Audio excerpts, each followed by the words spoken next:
Hello, everyone, and welcome to my once weekly show. My name is Michelle Marie, and I am both a Vedic astrologer and tarot and oracle card reader. And I am so excited to have my lovely husband on with me today, Jonathan. Welcome, Jonathan. So we have Oh, go ahead. Oh, just hi all. we have to go back and forth with our microphones because we live in the same apartment, so that's what's going on there. But we're really excited to do your guys' questions today and see what's kind of going on there. Hey, good to see you, Jeff. Welcome. Good to see you. And Chu is here. It's lovely to see you, Chu. And Aaron, I got your tip. You were first in line. It is lovely to see you, Aaron. Jonathan, we'll go ahead and get you in the queue there. But yeah, we had anything happen recently, guys. So before I get into questions, I'm just going to give you all just a little bit of a disclaimer. We're all feeling a little off today. Okay. We had something big happen. And I encourage you all to reach out to your friends, to your family, to the people in your life that you care about, especially if they're in the LGBTQ community, if they are looking to have or not have children, if they are disabled or elderly and reliant on things like Medicare and those types of services, Social Security, that kind of thing. Really, give them a call. Let them know that you're there for them. Try to be a support system because we need that more than ever. Okay. Good to see you, Risa. Oh, welcome back, sweetie. Oh, thank you for that lovely comment. We appreciate you. And Heather, it is so lovely to see you. Congratulations on your new deck. It is absolutely beautiful. And James, it is good to see you again. Nice to see you, Gems Med 4. And I'm noticing that some of us didn't see it in the cards, but it's still sad. Well, I'm gonna do an add a girl and an add a boy for all of our readers in the community because I have been very busy the last 2 weeks. One of the busiest times in my work tends to be around Halloween, but it was really busy this time of year. So I noticed that the last 2 weeks I was getting cards that pointed toward a flip.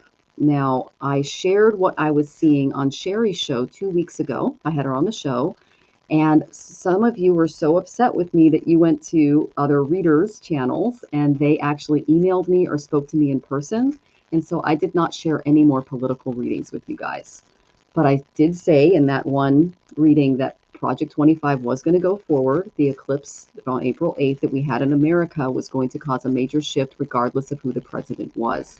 I did not continue that because it upset so many of you that my email blew up.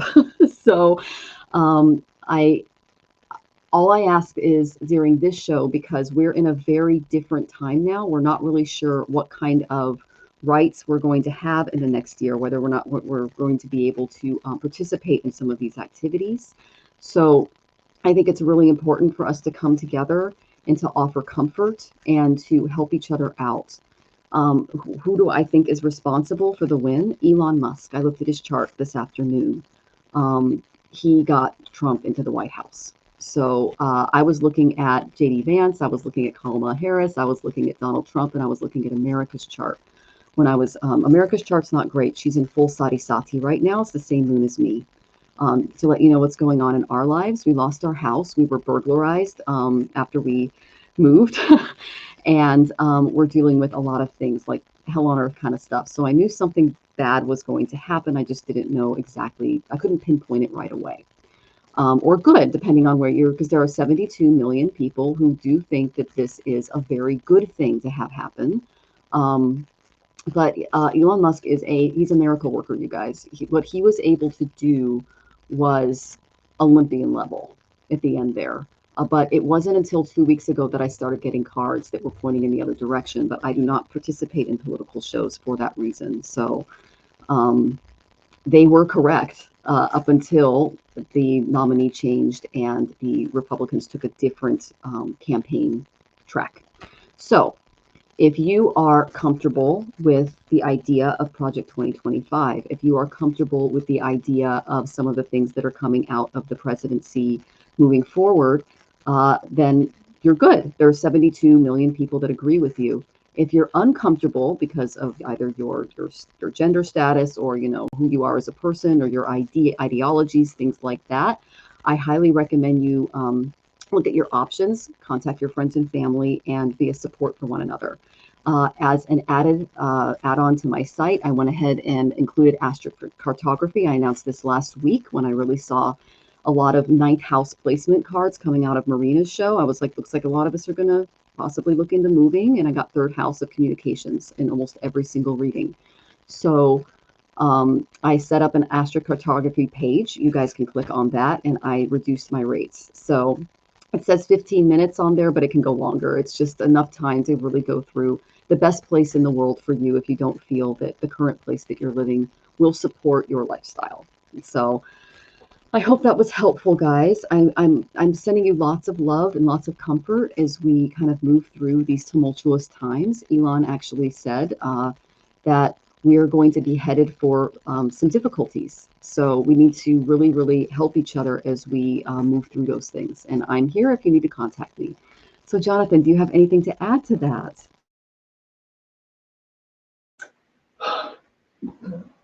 Just messing with the tech here.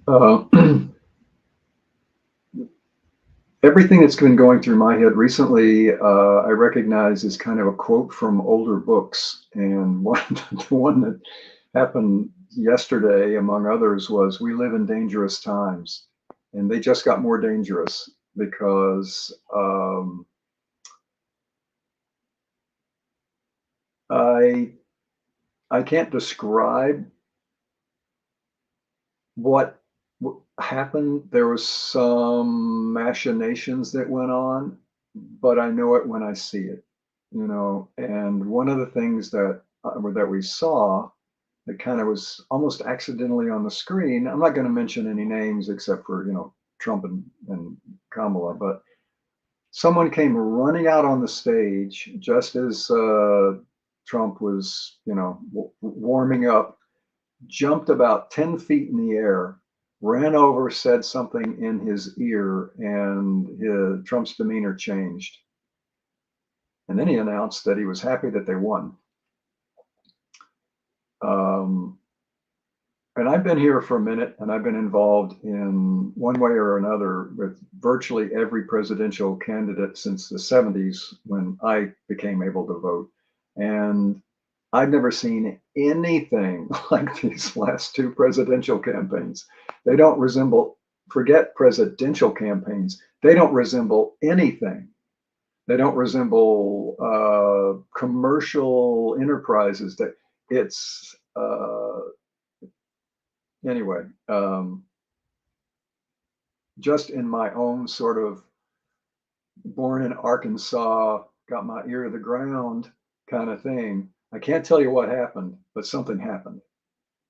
It didn't feel right. It didn't smell right. And again, to beat this to death to this old country boy, it ain't right. Something just wasn't right about that. The TV announcers were all nervous. They were all like, "Oh, we can't say anything yet. Oh, no, they're still counting. They're still counting." I remember results night after results night after. Oh, Alaska's in. Okay, so many for this person, so many for that person.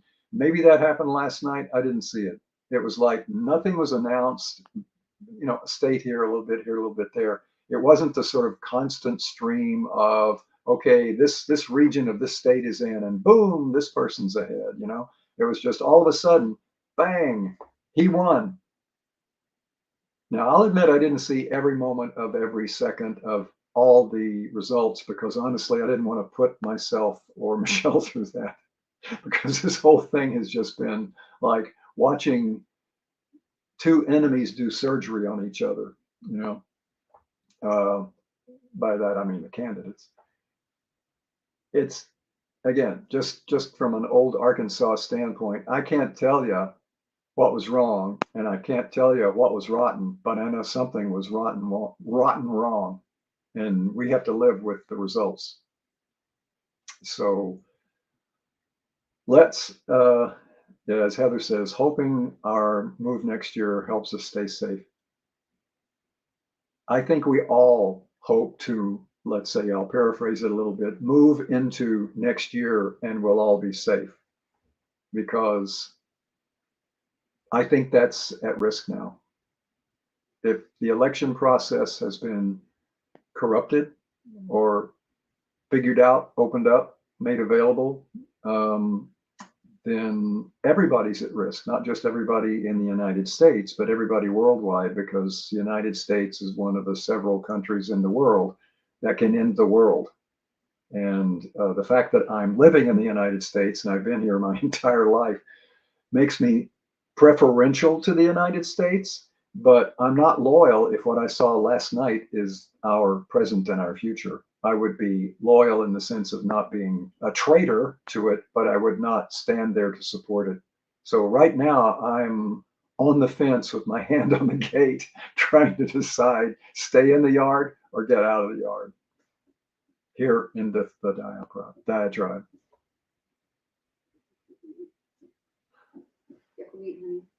Oh, Okay, so that was Jonathan's take. You guys are bringing some really good comments here. Pluto and Aquarius bringing the heat. Hope everyone is okay. Rose Blue, we completely agree with you. This was literally not last minute stuff that happened. Kamala was pretty last minute, and what they did with what Elon did was very last minute. It was genius. It really was, and it's going to give them the that extra bit. Okay. Rose Blue, we are right there with you. I'll go ahead and get you in the queue for a reading. And you, oh, Heather, I'm so sorry to see that. Yeah, there's a lot of people that are going to suffer, unfortunately, if they lose Social Security. I'm really praying that they don't take it and that they were just threatening, but yeah. Okay. Yes, Pluto and Aquarius bringing the heat. And yeah, I did announce that it was going to happen, because after I saw, we had the eclipse in Barani, and that's what ended Roe v. Wade. And then before that, we had the coronavirus. That was a stellium eclipse, and that was on the ascendant of America, which killed over 1 million people.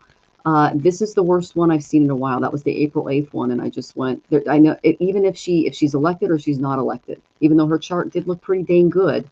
And this is across the Vedic community, the Western community. They're just going, wait a minute. There was a third party that came in from the side at the last minute and really made this happen. And he got all the credit on stage. So that's how we kind of knew it was. I got the Knight of Wands for that energy. So it was coming in from the side, in addition to the Ace of Cups reversed, which was the Kamala loss. That's just telling you guys what I read last week. I couldn't share it with you guys before because I was told to stay quiet. So I got the Ace of Cups reversed, and then I got the Ten of Swords. And then I got the Tower, and then I got the Knight of Wands coming into the dynamic to change everything. So that was what caused it. It was a genius coming in and taking care of stuff. So yeah, so our hearts go out to you guys. We're sending you tons and tons of love as you kind of deal with some of this stuff. Yeah, the Pluto and Aquarius, we can see that in the Western community. It's in about 5 to 6 degrees of Capricorn in the Vedic, because we have a little bit difference of a system. But that takes place in the banking systems of the United States. The eclipses are now going to hit becoming eclipses in 2025. They're going to hit the United States 3rd house and 9th house. Now, the 3rd house rules our communications. Okay, it also rules journalism. Who do you think the first people to go under fire are going to be? So if you're in journalism, you know a journalist, get around them, support them, especially if they're not. Yeah. Okay. Good to see you, Lightfoot. I went ahead and got your question in. Rose Blue, yes. And thank you for telling me I was authentic, Heather. That was very sweet of you. Yeah, so yeah, we've got a lot going on, guys. Good to see you, Rachel. It was nice chatting with you the other day. Oh yeah, we have a lot of Republicans in the family, in our communities. I mean, apparently there's more them than Democrats that were willing to come out. So yeah, it's a sad party. My main thing is I'm not sure if I'm going to have to start taking down videos. I'm not sure if I'm going to have to start protecting us because we don't know how far the free speech is going to go. Are they going to retrograde that? What was it? Retroactive? Retroactive is the term I'm looking for. Anyone who said anything that was not perfect, are they going to have their channels taken down? We don't really know how that's going to look. I hope it just doesn't become violent. So, oh, I'm glad that you were with your mom and you told her not to panic. That's good. We really need to. Good to see you, Moonfox Night. We really need to get around each other. And I'm so sorry, Rachel, that you, oh, sweetie, I'm sending you lots of hugs. Lucy, it's good to see you.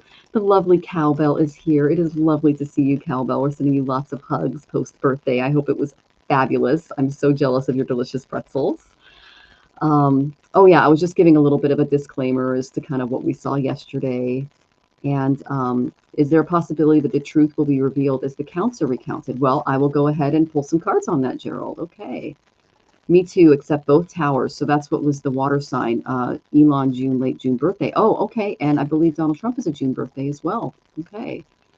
Oh, and power grid. Oh, power grids and journalists. Yeah, I was thinking the same thing because the third house is the house of communications. That's how we do this, guys.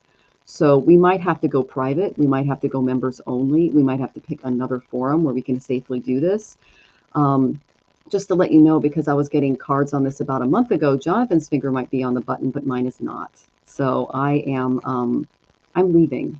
So, yeah, Judy, it is lovely to see you. And okay, I will go ahead and put you in the queue. Oh, thank you, Heather. I appreciate that. Yeah, it was a lot of, I gave a reading. They didn't like it. I let my grouchy Fauci out of the lab. That's what happens when I find stuff in astrology that I don't like, or my cards that I can't really see. And I looked at Elon Musk's chart. I looked at my cards and I went, he's going to win the presidential election for Donald Trump. And I had to keep quiet for a week. It sucked, but actually 2 weeks. And just kind of smile because I didn't want to upset anybody. Yeah, people are going dark.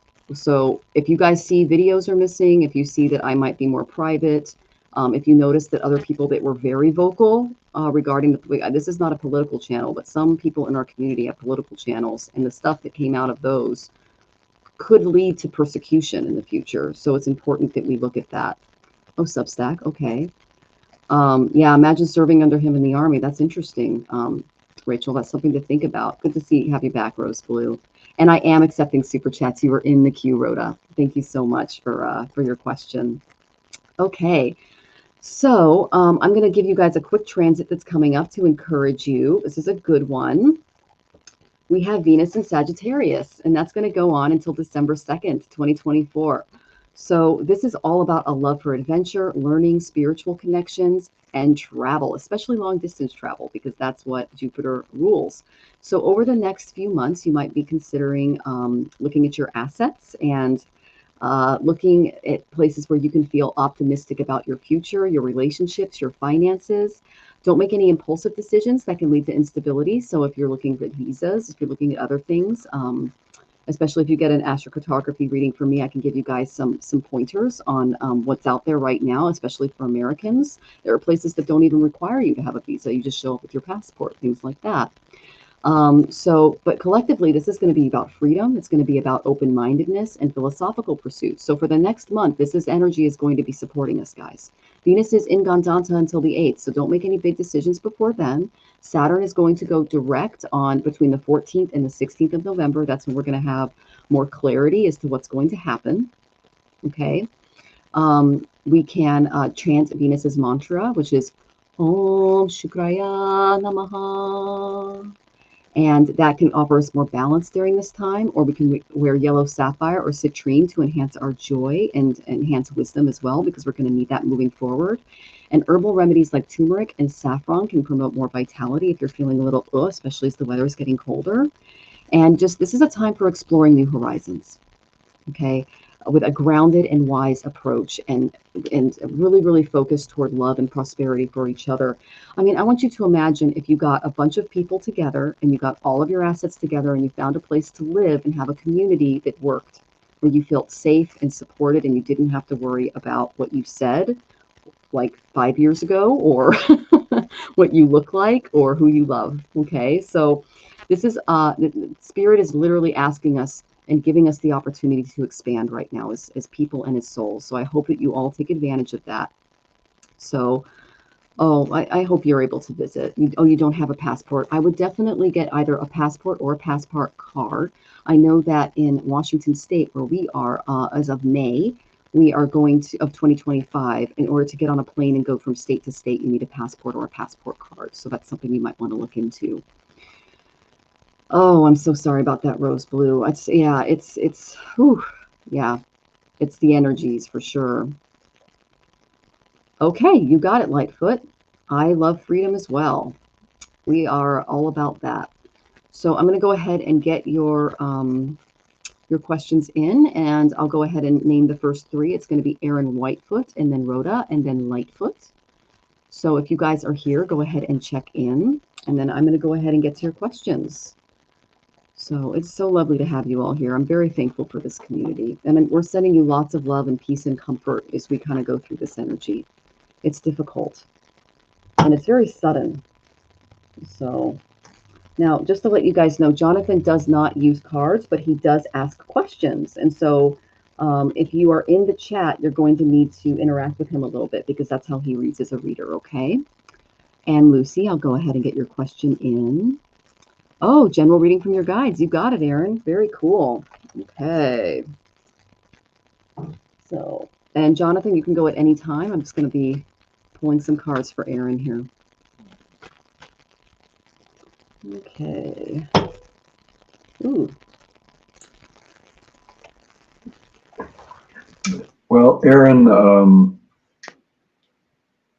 I think I've said this before. I'm a great fan of your videos. I've never seen more action in videos that were scripted and shot by Hollywood than in your videos, tearing down the slopes to get, you see a pole bending, you know there's food on there for someone in your tribe. You got to go get that thing, and you wrestle it to shore, and the next there's another one down the way, or you're in a boat and you're throwing out a net and you're practically jumping into the water with the net and swimming down to where the fish are. And you may be doing that. It's hard to get that on camera.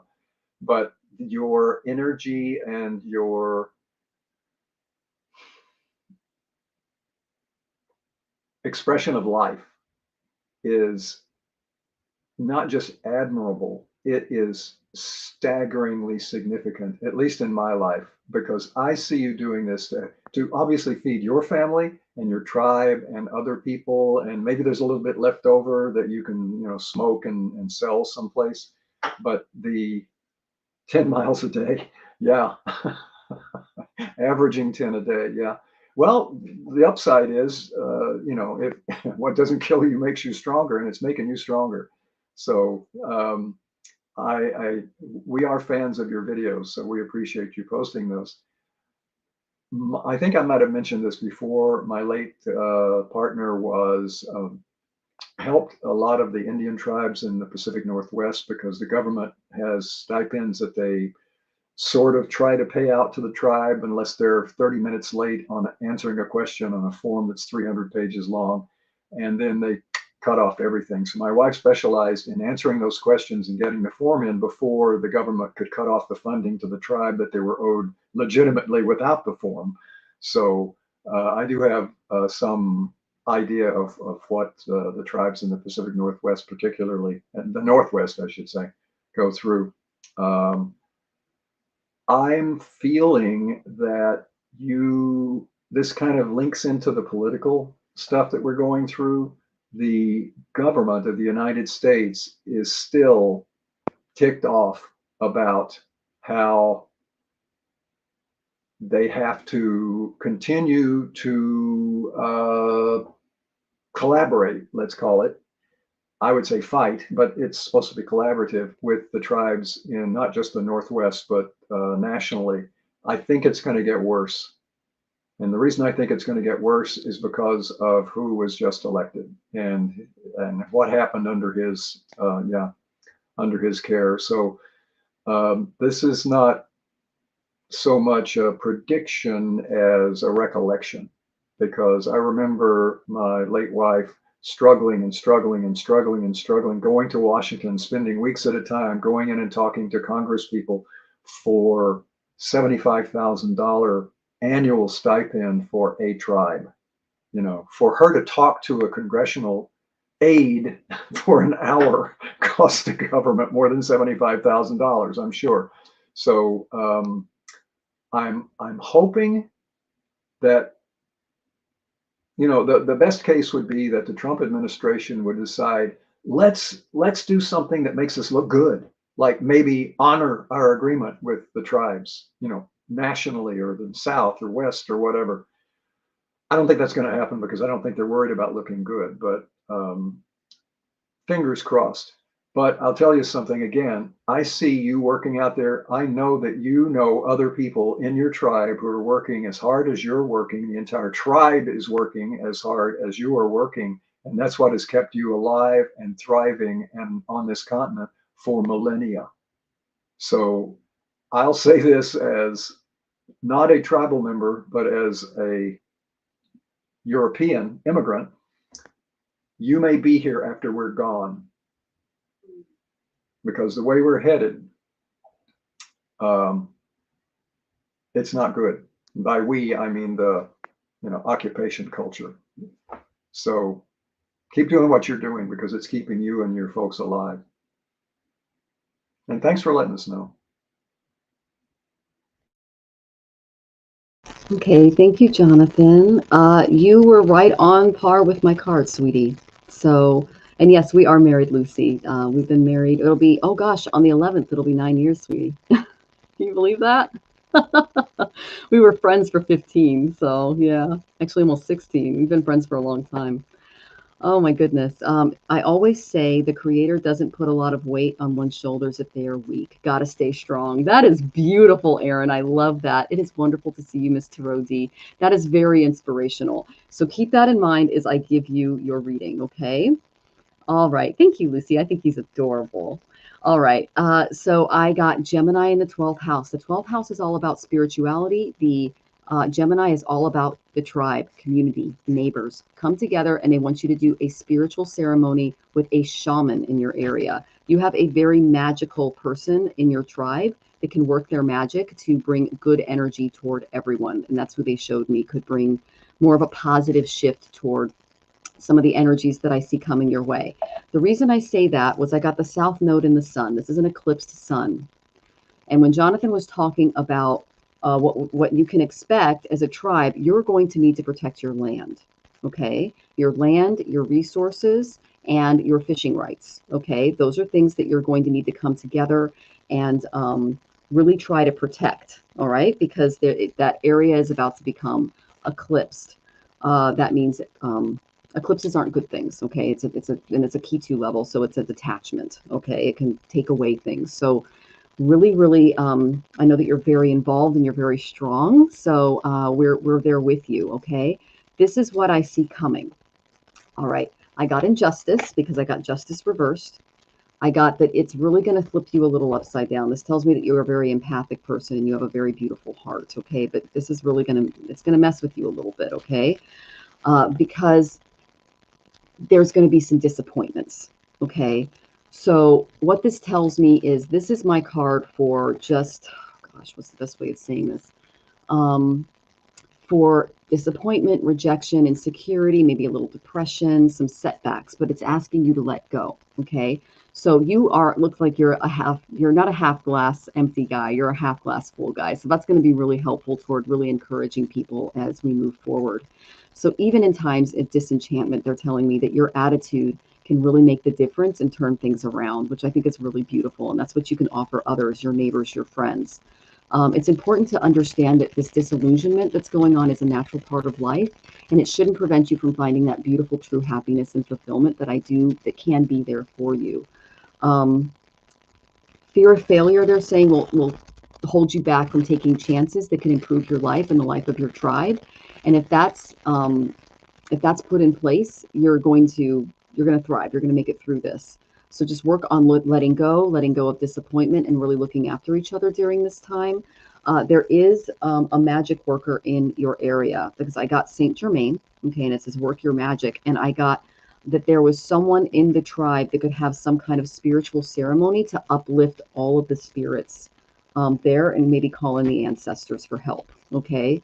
because your land is at risk, dear. All right. And I'm not just saying that. It's like Jonathan did it. I pulled a card on it and it was confirmed. Okay. So survey maybe where you can jump and still fish and make a living for yourself and protect your loved ones. Okay, sweetie. Oh, okay. Okay, I'm sorry to hear that, honey. Oh, and I was traveling to Forks in the Maka tribe when I did my presentations. That's beautiful. And so far, I haven't worried about failing and you let go this morning. Okay, that's wonderful, Erin.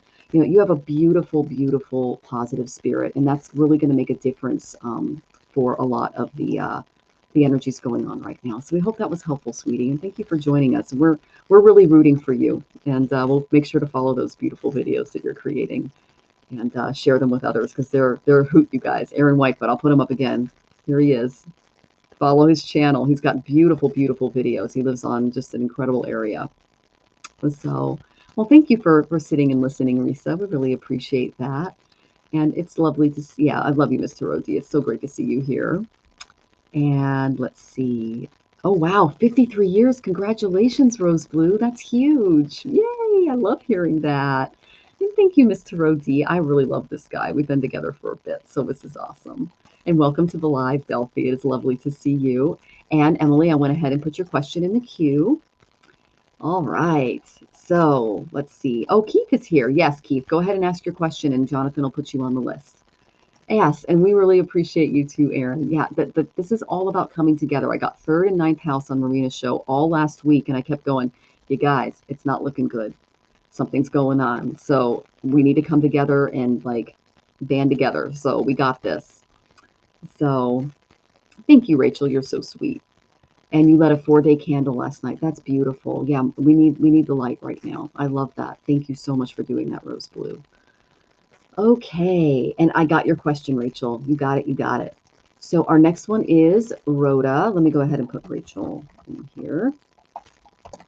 And if we miss you, let us know because Jonathan's giving readings and he's having to tag your questions at the same time. So Care Bear Bar to the cards. Lovely to see you.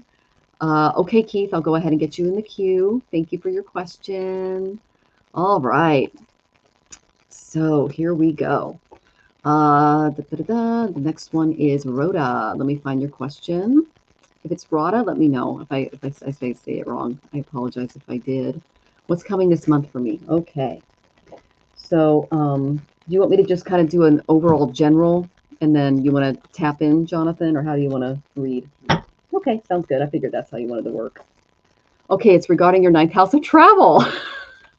This is a stalker card. The last 2 weeks, all of my readings involved these 9th house cards, whether people bought a Vedic reading or they bought a tarot reading. It was like 9th house, 9th house, 9th house. That's the house of travel. Oh, okay. We've got a lot of cards here. Oh, and there will be travel in your future. Okay. And it's going to bring you a lot of transformation. And it's going to help you with you're going to have to really look at your savings account. It's going to help you with the savings and your career. Okay. So 9th house, that's all about travel. Okay. So maybe looking into that. Rahu, which is, it's a big yes card. Okay. They're saying yes, yes, yes. There's a lot of transformation coming. So prepare for that. And you're going to need to keep your savings account in mind and any career possibilities in mind when making this big move. All right. Almost everybody has this. It's like every reading, you guys, for the last 2 weeks, I'm getting cards like that. So that's why I said if we come together as a community and we share things, Jonathan and I are already pretty much, we're not going to be here in 2025. We planned this a month ago. So if you need any, I've got my astrocartography link up. If you need any advice, I'm your girl. Okay. It's on my website. Yeah, they're saying go out and socialize. I got the Hermit reversed. So pick up the phone, send those emails, have a big Zoom meeting. I actually thought about maybe organizing a Zoom with all of the readers in the community to just kind of talk about rights and what kind of videos we might have to take down and things like that, because there's a new sheriff in town and the sheriff doesn't like it when he's disagreed with. So there's a lot of that going on. Okay. Yeah. And then this is what we're seeing. So you're going to have to start defending yourself, defending your beliefs. as you start making some of these changes. There might be some pushback, okay, because there are 72 million people in the United States that think that this is a wonderful idea. But despite that, they're asking you to walk away, literally walk away. Don't stop and look at the cups and spend too much time going through the garbage. Literally, that's what they're asking you to do, okay?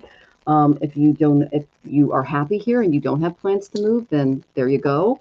But I'm getting that when you start to reach out a little more to those friends and things, that you're going to be running into some of that. So I'm going to go ahead and give Jonathan the floor. And oh, good to see you, Shawana. Welcome. Mary Adams, I got your question.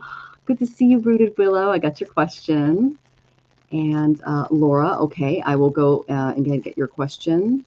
And thank you for, yes, thank you for the like button comments. Indigo, Jaguar, Miss Heather. Okay. Oh, and you guys, so another thing to keep in mind is the United States is 248 years old and the Pluto return is 248 years. That's Yama, that's the god of death. So the eclipses are, they're much more malefic over the next few years. So just be aware, okay? And yes, everyone's saying hi to Gerald because we adore him. Okay, go ahead, Jonathan, I'll mute. And then I'll try to unmute. There we go. Rhoda, I actually usually like a little more specific of a question rather than just, hey, I'm standing by the side of the road. What's going to drive past? So if you have a second, you can pop it into the comments. You know, I have a question about this or that. Until I see that, I will say that in the general mix of things where we're all just sort of, again, standing by the side of the road, the next month is going to be a turning point for virtually everyone in this country and probably everyone, family and finances. Okay. A lot of things are going to change and they're going to change rapidly. So I think that you need to make sure that your feet are on the ground emotionally, financially, and physically too, because we are going to need all of our strength to get through the next couple of years. Things are going to change for people in the United States that are going to make people in the third world go, oh my God, those poor people. We're headed for some rough weather, and I'm saying this both from a sense that I have, and also I've been here for a minute and I've seen this play before. It's happened on more than one occasion where someone just decides, that's it, I'm going to take over the world. I'm going to use the United States as the hammer to do it. And all that ends up typically happening is the hammer breaks and the other people that are getting hammered get hammered. We're all going to be hammered because things are so much out of control. Again, I don't think I could point to a time that I've been personally here. I mean, you can look in history books and find parallels if you go back far enough.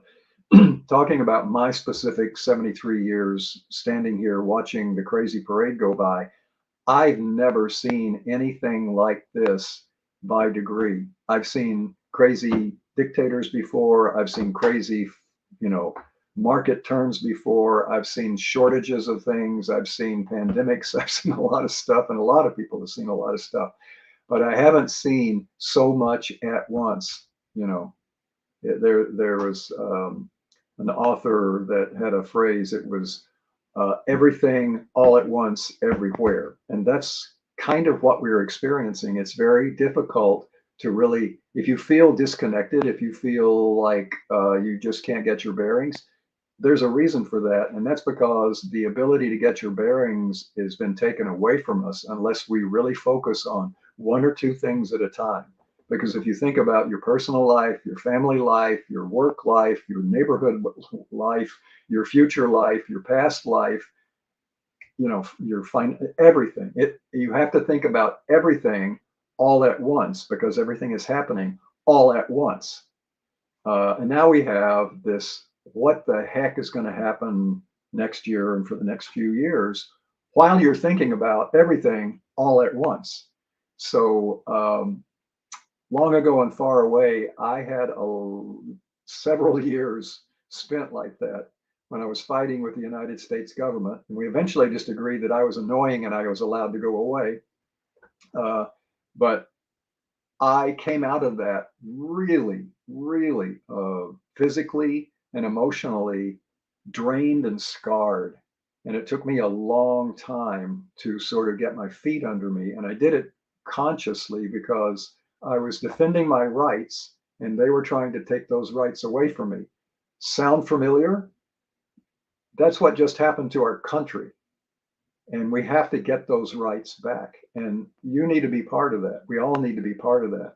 We're going to have to be part of that because if you don't take your rights back, you're never going to have rights. And if you don't have rights, what's the point of being here? You know, there are cheaper places to live than here. The reason we live here is because we have rights, we have abilities, we have things that we don't have to ask permission to do because they're part of the things we're allowed to do by nature of being citizens or at least residents of this country or used to. I think that just went out the door last night. So I would say, yeah, I hear you, Mr. Odi. Community is very important when when you're when you're on a ship and you all have to start paddling. It's really good to have a few people at the oars.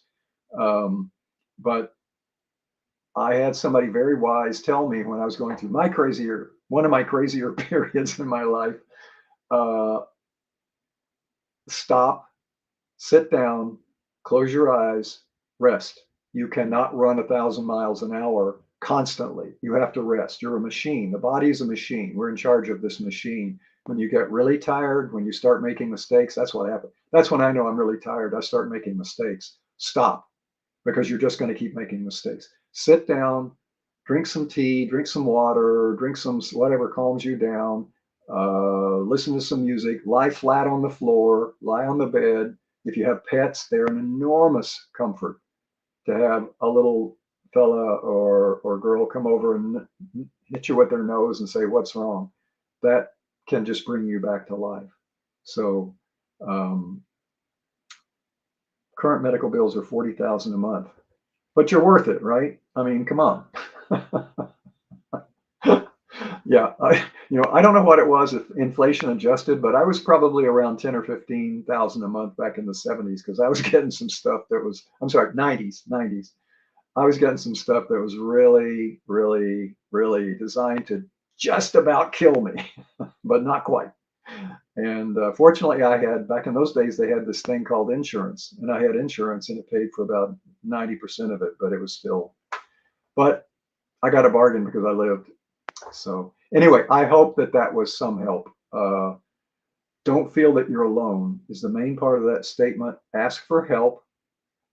If you don't feel that you have any friends, find a group, find an affinity group, whether it's church or something you like to do, a game you like to play, dancing, something like that. There are probably more affinity groups available in the next few years because people are going to need affinity. So I hope that was some help. It was. Thank you, Jonathan. Oh my goodness. So yeah, hi to Odin. Thank you all in the chat. And you're not late, Susan. You're right on time. And thank you for the hugs, Rooted Willow. And I love that you have your parents' rose blue. That's really big right now. But we all need to get together, and especially the older people in our country, that they lose Medicare, if they lose Social Security, things like that. That's not a good thing. Okay. And I'm talking about 65 or older. So that's not even considered old these days. Because I'm married to Jonathan. He'll be 74 next month. So yeah, we're just getting younger. So that's a big thing. So I'm glad that you guys have each other. That's beautiful. And yes, the king. I know it's a lot, you guys. We don't know if we're going to be able to continue to do this. That's the thing for me. Now, Jonathan and I won't be in the country, so we'll still be able to do this on some level, but I don't know if we'll be able to stream to the United States. We could be blocked because there's a huge lawsuit between Google and Russian right now, and they're already finding that Russian bots were a big part of what happened. So I don't know if you guys experienced some stuff in your area, but Google came out with, there was like a 0-day virus or something that came out, and there was a whole bunch of stuff around that. So, oh my goodness. So, okay, let's go ahead and look at our next question. And it is the lovely Lightfoot. I will get to your question, Lightfoot. Okay, so Lightfoot is asking, I am a single woman accustomed to freedom. Should I plan on leaving the country? You know, my intellect says yes, but my cards and my intuition said no. I got that there will not be success if you move to another country at this point. I got Ace of Wands reversed, meaning there isn't enough action or fire behind this yet. Then I got the Ace of Swords reversed. There hasn't been enough mental planning in and around this. Then I got the Queen of Cups reversed. That means that there hasn't been a lot of intuitive thought or enough put into the move yet.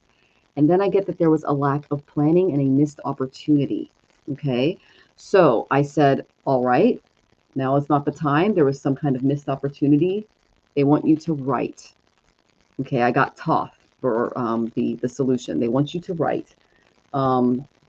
And if you are invited to a celebration involving other people, go. Okay. I celebrate each and every day. Like all rituals, celebration connects us to the forces within ourselves and our world to aid and sustain us. Ardent feelings can give us the energy to rise like bubbles above all limits, either real or imagined. You're severely limited in being able to move right now, according to my cards. If you're invited to a get together or a group that can support you, they're asking you to join that group because they can help you lift you up. Your contribution is you need to write. Okay, that's the main thing that they have you. I did get your question, Rachel. Thank you. That's the main area that they have you working in. And I'm kind of excited to see what Jonathan has for you. I hope that was helpful.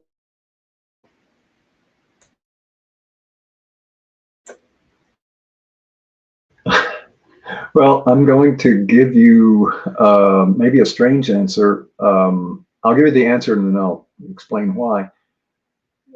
Should I plan on leaving the country? Yes, you should plan on leaving the country, but you may not have to. But I can tell you that if you're going to need to leave the country, you're not going to have time to plan. It's going to be like the hammer's coming down in 48 hours. Nobody can leave unless they've already gone through a process. Like, do you have a passport? Do you need a visa to go? Because if you leave this country, you got to go to another country. Other countries have much more stringent visitation and immigration laws than the United States. Some countries you are not going to be able to go to. So you need to sort out the ones you can go to, the ones you might go to the ones you forget about it. You're never getting in there. Should you go beyond a certain, some countries require a passport. Most countries in Europe and Asia require a passport. So do you have a passport? Is it current? Is your photo current? Are all of your vaccinations current? Once you start looking into this, you realize the decision to go is step one of 1,000 steps in a journey. So if you think that you might, because, I have to tell you something. I'm accustomed to freedom too. And both Michelle and I have fought for our freedom, fought for our freedom. Me, when I was 19, I started, still doing it. But freedom comes at a cost. And now that cost is partly time and partly the expense to maintain that freedom. Because if we lose our freedom in this country, it is available in other countries, not in the same flavor, but it's out there. But you can't just get on an airplane in the United States and go to freedom country B and get off the plane and there's people applauding saying, "Yay, welcome refugees." No, you have to have your paperwork in order. And right now, it takes a while to get that. We just went through a process to get some of our documentation that would allow us to leave the country and go to another country started, and it took a while. You don't just walk down, stand in front of a picture of a flag, and they take your picture. You have to make an appointment. Everybody else has already made an appointment. Believe it or not, there are other people that have maybe gotten the idea that they have to leave also, and they got that idea anywhere from 6 months to 4 hours ahead of you. So you have to get in that queue, wait for your date, and then go down. And believe it or not, there's an interview. It's not just here's my money, here's my picture, I want my passport. There is an actual interview where they talk to you about this and that and the other. I mean, they're not. So be prepared to speak intelligently and talk about your background. Make sure you know your, believe it or not, name, address, phone number, and maybe your last address and phone, the last couple of addresses and phone numbers, because they don't just look at where you are, they look at where you were. because what they're trying to do is there's a lot of fraud around passports nowadays. And they're making sure that you are legitimately eligible for a passport, you're entitled to a passport, and that you have all of the documentation and answers to the questions and the finance for a passport. It's not cheap. And it takes a while. They're not just going to, okay, boom, boom, take your picture. There you go. You're out the door. You have a passport. You might wait anywhere from several weeks to several months. So what I would say is start the process. If you start the process, it will take up some of your time. It will give you a focus. You'll learn a lot. You know, in the course of that, you'll realize, oh, I don't know what type of passport I need for this country versus that country. So you get to learn about where you can go and where you can't go with certain levels of passports. So again, trying to keep it short. Yes, you should get a passport. It's a tremendously effective identification too, you know. So it proves not only your country of origin, it also proves that your country of origin has vetted you and you're not wanted for any major crimes, and that you are actually the person whose picture is in the passport. I've seen people, believe it or not, because we live in a very fluid immigrant sort of community, I've seen people use their passport at the grocery store to cash a check. So it's a great document to have. Hope that helps. Okay, thank you, Jonathan. So if you asked the question, what should I write? Doing that research, getting that background stuff done. Anything from, you know, I'm having to go down to my college and get sealed transcripts, things like that for digital nomad stuff. Okay. I also, like I said at the beginning of the show, I offer astrocartography. I look at the chart of the country or city or area that you're looking in, and I see how it collaborates with you. That's how we chose our next jump. So, and you're very welcome, Lightfoot. Our passports were about 500. Was it about that? Yeah. About $500, but we got them expedited. We got them last month. Yeah, we wanted to get them before the end of 2025. So you're gonna have to pay through the teeth to get it expedited, but it's worth it. And you're very welcome, Lightfoot. All right, thank you very much, Rising Phoenix. Lalima, I will go ahead and put you in the queue. Let me write that. Can you put her in the queue, sweetie, in the private? Thank you. And then, yeah, they used to be about $80. They're very expensive now. So, yeah, so just be aware of that. So if you feel like you guys have maybe missed an opportunity or something like that, that now is the time to just get together, collaborate. You know, Jonathan and I are a resource too, because we saw this coming about a month ago. Technically 2 weeks is when it got really critical, because I was giving readings to people and it was just like, what happened? Why am I getting you need to leave the country cards? Like it was a lot, you guys. So, oh, I'm sending you lots of love. Okay. So our next lovely question is from the wonderful Rachel Farber. Woohoo! All right, let me find your question, Miss Rachel. I did star it, so don't worry. I think you put another one at the end here. There it is. A friend of mine in Canada and I are talking about getting married. Yes, seriously. That explains my cards. I'm not kidding. I'm not kidding, Rachel. That explains my cards. Landlords gave me the lease today, but I'm not sure I need to sign. I don't even want to buy a TV. I don't want to get too settled. I love it here, but I'm scared I don't want to serve under this monster again. Okay, one, take a breath. You don't want to do anything impulsive, okay? Now, you're going to have to go through necessary channels in order to make this work. The first house I got was the 5th house. This is creativity and children. It's important that you use your divinely given creativity and your innovative outlook to kind of to move through this. All right. I got the Page of Wands reversed. Okay. You are not happy about this situation. You can see his face in the card. It's just like you are ready to walk away, but it's upside down. It can't happen yet. You have to go through the processes first. Then I got the Page of Pentacles that was also reversed. So you got to figure out the action and you got to figure out the money piece before you're able to make a big decision moving forward. Okay, because that's going to keep you from being able to move on, because I got this reversed. This is the 8 of Cups reversed. So if you're able to address the take action with your work and with the monetary aspect of this, then you'll be able to move on. But otherwise, it's going to be very difficult to move past this. I was going to ask you who this was. I got the Knight of Cups. I said you might want to lean on this would be an empathic male in your life that's offering you a hand up or just some help. So I was wondering what that was about. So I don't think this is a bad idea, but I think it is a bad idea if you rush it. Okay, if you don't consider all of the things that need to be done before making this plan. This is a good person here. Okay, whether this is the person in Canada or not, this is a masculine energy in your life. He's a very he's empathic. He's watery. He's very compassionate person. He's going to actually add a little water to your fire as far as the energy goes. And you can see he's got the little, oh yeah, he's a Pisces. This guy's got little fish on his outfit here. So that's him. Okay, thank you for confirming. So this is the Piscean energy. He can be a support for you. Okay, but you're going to have to try to get some of your ducks in a row before you take on a project like this. Otherwise, you're not going to be able to leave. Okay, don't rush it. So I got persistent. You're going to have to be extremely persistent to make this happen. And I got that you are seeing the situation accurately. You were saying this is Horus. The eye of Horus is the third eye. Rachel, you've known for a long time that this was going to happen and no one believed you. So take heart in knowing that you are coming from a place where you are seeing things correctly. Okay. Some people absolutely love the fact that this happened because they think it's going to bring back a lot of enforcement and a lot of laws that have been ignored. It's also going to bring other things. So just keep that in mind as well. Okay.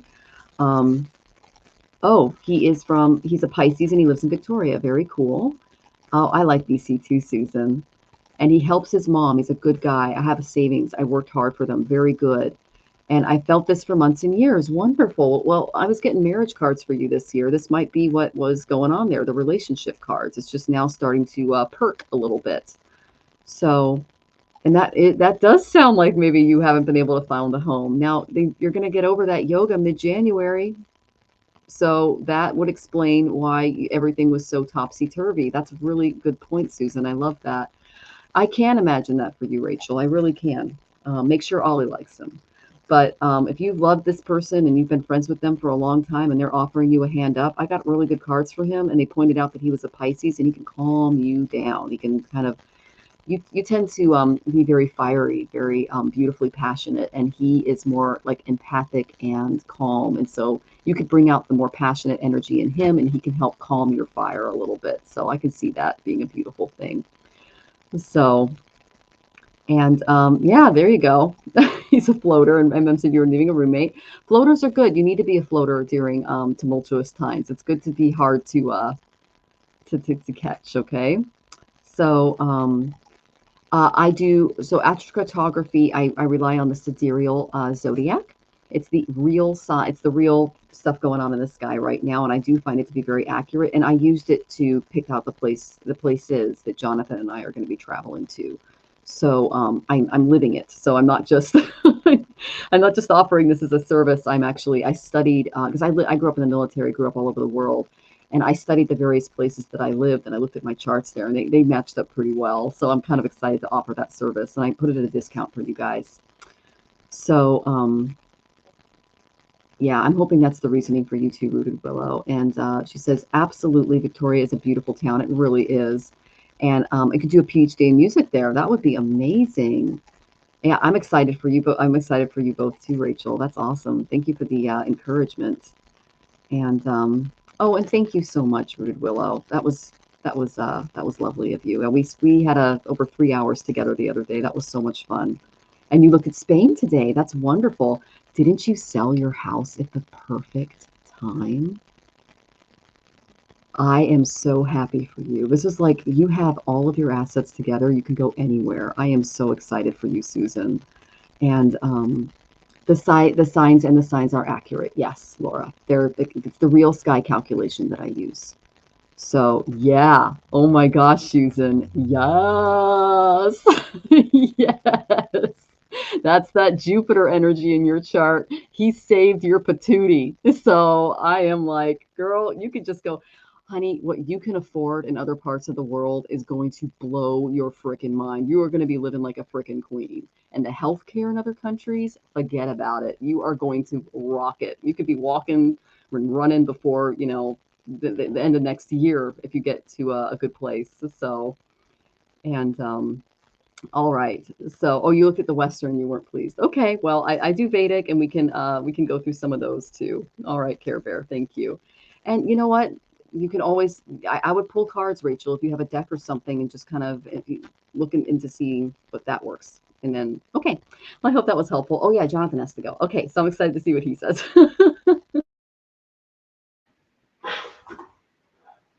Okay, Rachel.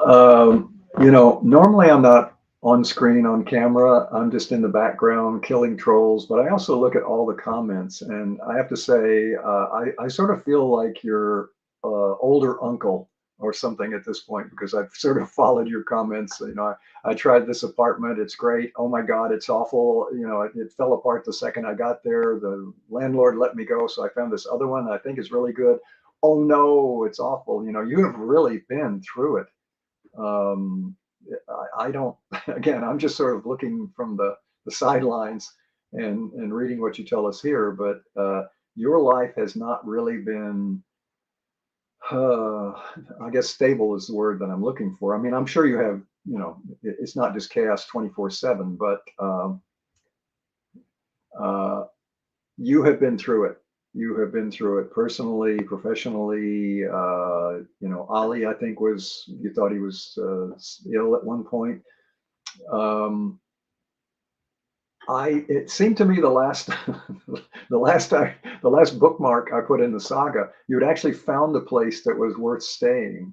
And yeah, the place is actually nice. So were you talking about just going to Berlin to visit? Or are you thinking of moving? Or, because uh, and look what just happened. This may not be the best time to be a world traveler, you know.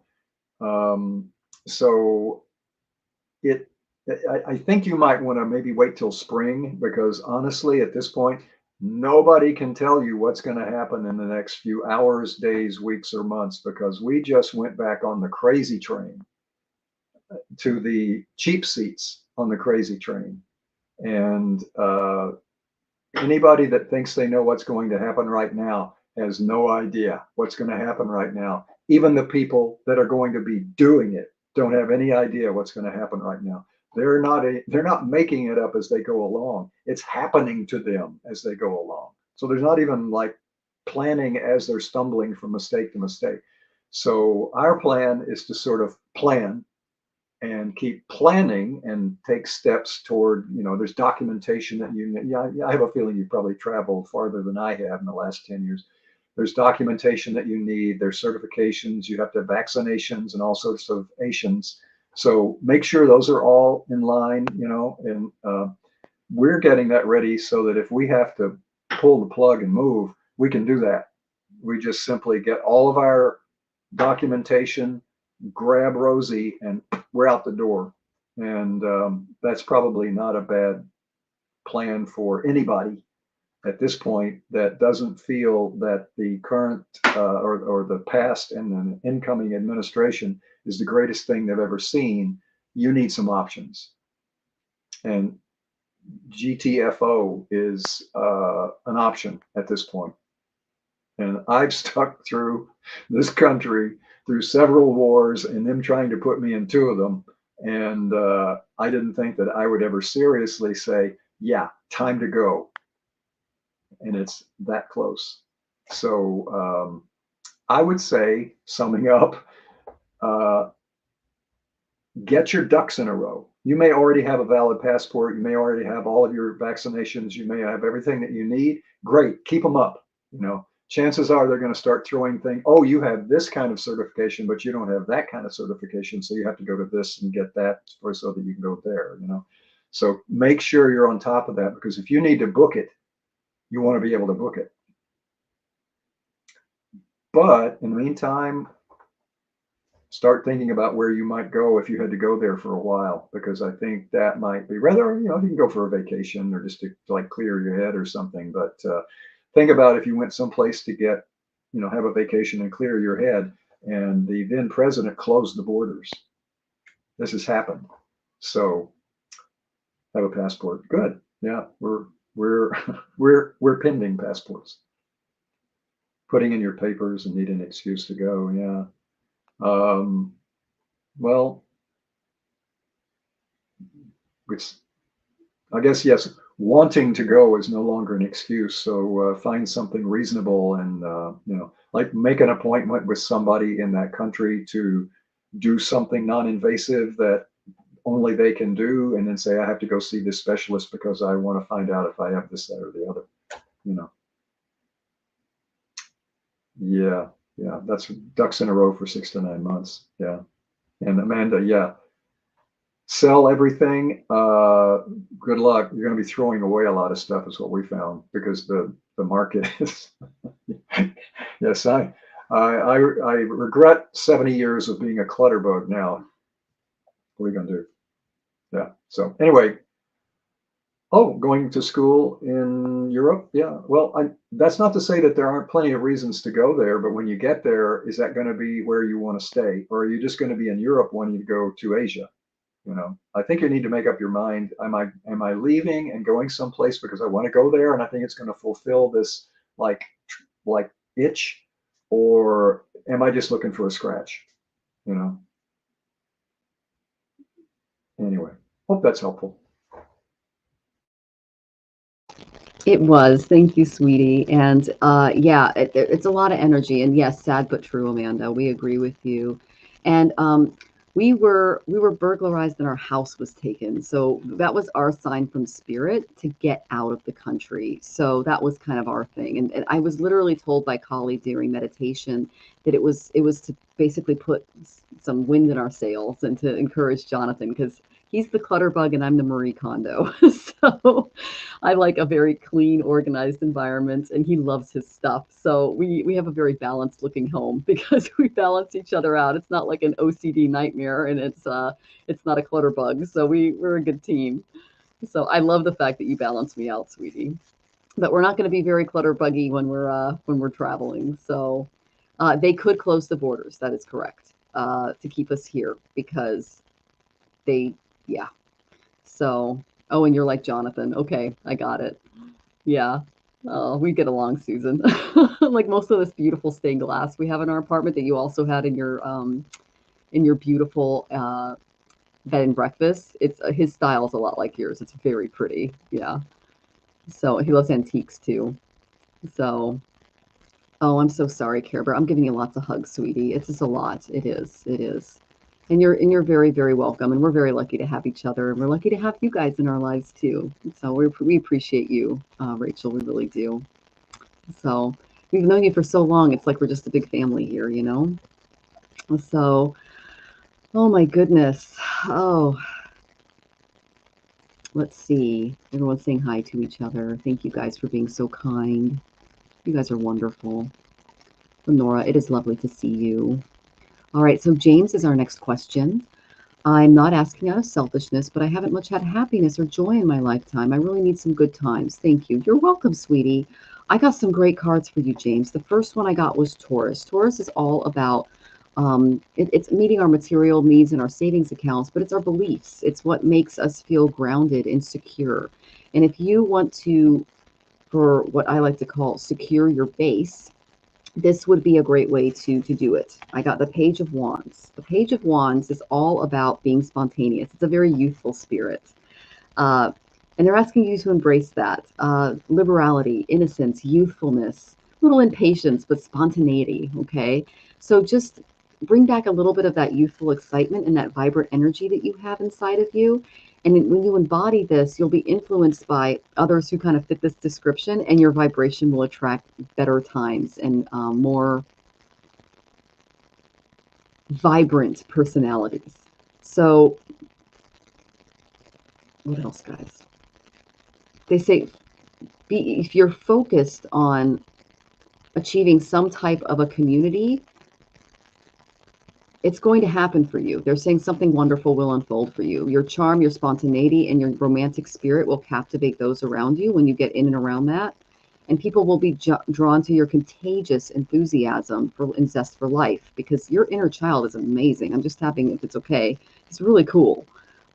If you infuse everything you do with excitement and passion, people are just going to be naturally drawn to you. This is inside of you, James. I love it when I get this, because that's an energy that we all kind of need right now. We need that. Um, I asked, how does James do this? How does he attract the energy? Where does he find it? Okay. I got the cultivation card. This is all about music.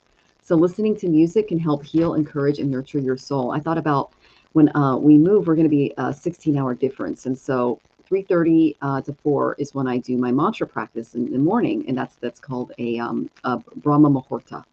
And that's the best time to reach the gurus of Rishikesh and things like that. So that will be around 4 o'clock this time. So it will allow me to kind of share some of that with you as well.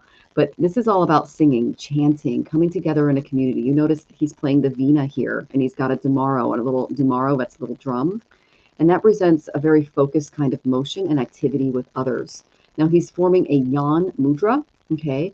And that's with his other hand, and that's to invoke more knowledge and wisdom. So a group that gets together and does music, ritual, whether you just bring a little drum or you sing along, they say that will help you draw in a spiritual tribe, because essentially that is who you are. You connect your spirit through music, and those musical tones that are going to have an energetic impact on the cells and organs of not only your human body, but the people that you're doing it with. And they'll vibrate and have their own intonations. They're actually showing me the group. So music will help you cultivate your community. Joining a music group, celebrating is something which we call in the Vedic community kirtan or japa. I'm a part of a couple of groups that are wonderful. Dave and Pramal have a YouTube channel. There's a few others as well that you can look into. What is it? Is it why is his name escaping me, honey? Is it not Ram Das? He plays the harmonium. We listen to him all the time. He'll come up with it. But he's got a really great channel. I don't know why. We listen to him all the time. It's just like I'm so like all over the place. I apologize, guys. But yeah, so this is going to bring out more unity in your life. It's going to help you deal with the duality of feeling like you're separate from other people. And they're saying you can start by just maybe listening to some soothing music to start your day and find out what kind of genre you would like to attract. And when you do that type of music and song, I don't want to say training, because you are going to be retraining your brain to be a little bit more accepting and youthful. You're going to attract that right energy toward you. Okay, James, that's what I got. I'm kind of excited to see what Jonathan has to say, because we're both musicians. I'm a singer, and Jonathan is a drummer. So I'm excited to see what he has to say.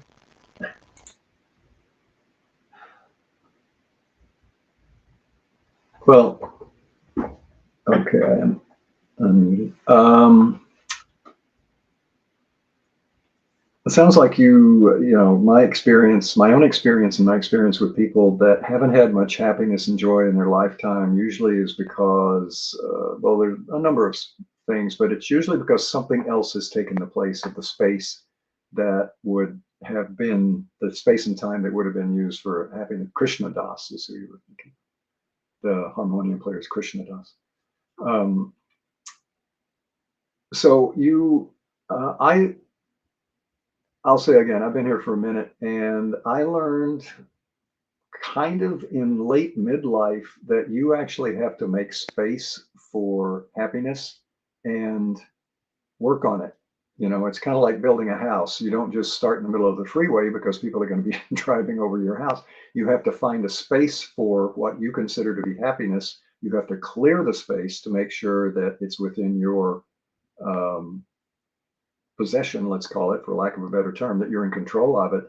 And then you have to decide, what am I going to build here? Am I happy just having a nice little clear space where I can just sit in peace? Or do I want to learn how to play the harmonium? Do I want to learn how to play the guitar? Do I want to learn how to play poker or bridge? Or again, do I just want to sit here and listen to my heartbeat?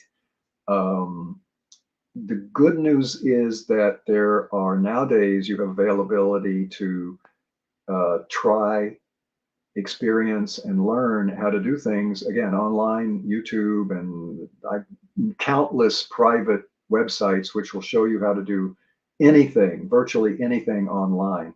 And music is one of those. But it really comes down to what makes you feel the way that you want to feel when you're doing that. Some people are excited by music. They get really just like revved up about music, even if it's they're playing Vivaldi or Bach. They're really, really excited by this calm, beautiful music.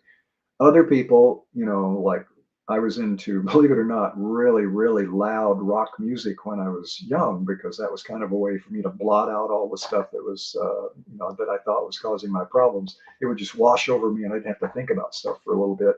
Now I can't really listen to that because I'm not in that headset. It has to be just a whole different, type of music. So the thing to do would be to find out first. If you want to find how to get someplace, first you have to pick a location and then find out how to get there. So I would start trying to determine what is it that you want to do. What do you want to listen to, that you want to be part of, and then make an honest assessment of how difficult is it for you to do that. I would love to be a piano player. I mean, I love piano music, organ music, keys, keyboards. I've loved it since I was a child. My mother actually, pardon me, got me a small organ at one point. It was this little organ, it was about 1.5 feet deep and 8 inches wide, about 3 octaves. And I found out that I have a really good music. I have a musical ear. I can tell the intervals between this note sharp or flat and that note sharp or flat. I found that out when I was in the band in school. But in terms of that particular modality of music, absolutely not my thing. I am not a keyboard guy. So make sure. The good news is most music stores, I'm guessing, I'm pretty sure we still have music stores at this point. When what used to be called a mall, usually they have things that you can try out literally on the floor, and then you can do a rental program where you can rent, let's say, an oboe for $25 a month, and then you have a lesson plan. I'm sure you can go to YouTube and find everybody showing countless ways to learn how to play the oboe for free or for pay or whatever. So I think the place to start, though, is what's your motivation? Do you want to hear music, or do you want to be part of music?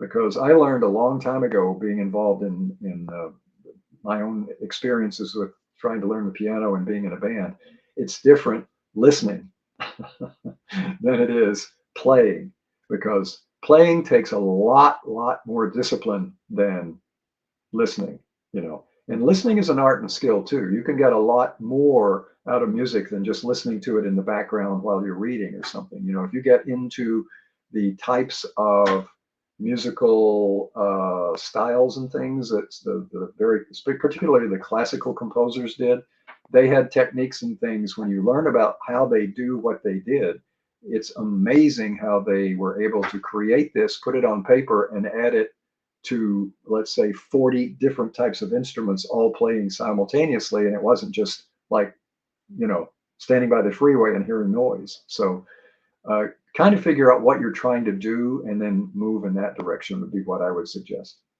And yeah, singing is also a good way to start, because you kind of already have the instrument. So it's just a matter of time and practice. Sacred harp. Yep. Yep.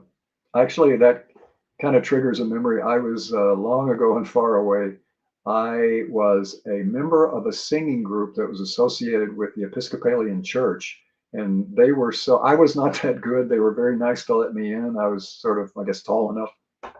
And they went all over the world. They had churches in England and Asia that would sponsor them to fly over and do performances. And so there were about 40 young people I'm not kidding, from about 15 to early 20s. They went all over the world, all over Europe, every couple of years. And what they did was go into concert halls and churches, particularly. I believe they were Episcopalian, but they would go, didn't matter. I remember singing in African American Baptist churches, and that's a crowd. That is a crowd that will show a response, rocking and singing too. We had people do solos in the middle of our presentation, and we're like, let it go, sister, you know. And it was pretty crazy. So that's, again, that's a musical experience. Or it could just be you and your oboe sitting in a room, you know, learning how to do it, and that's as fulfilling as it needs to get. But the idea would be to, if you feel the call, answer it. Hope that's helpful.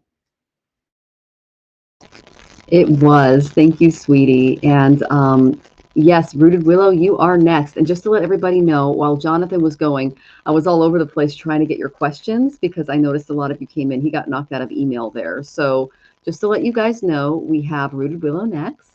And then we have Susan, and then Judy, and then Laura Borderont, and then we have Lalima, and then Lenora, and then Rose Blue.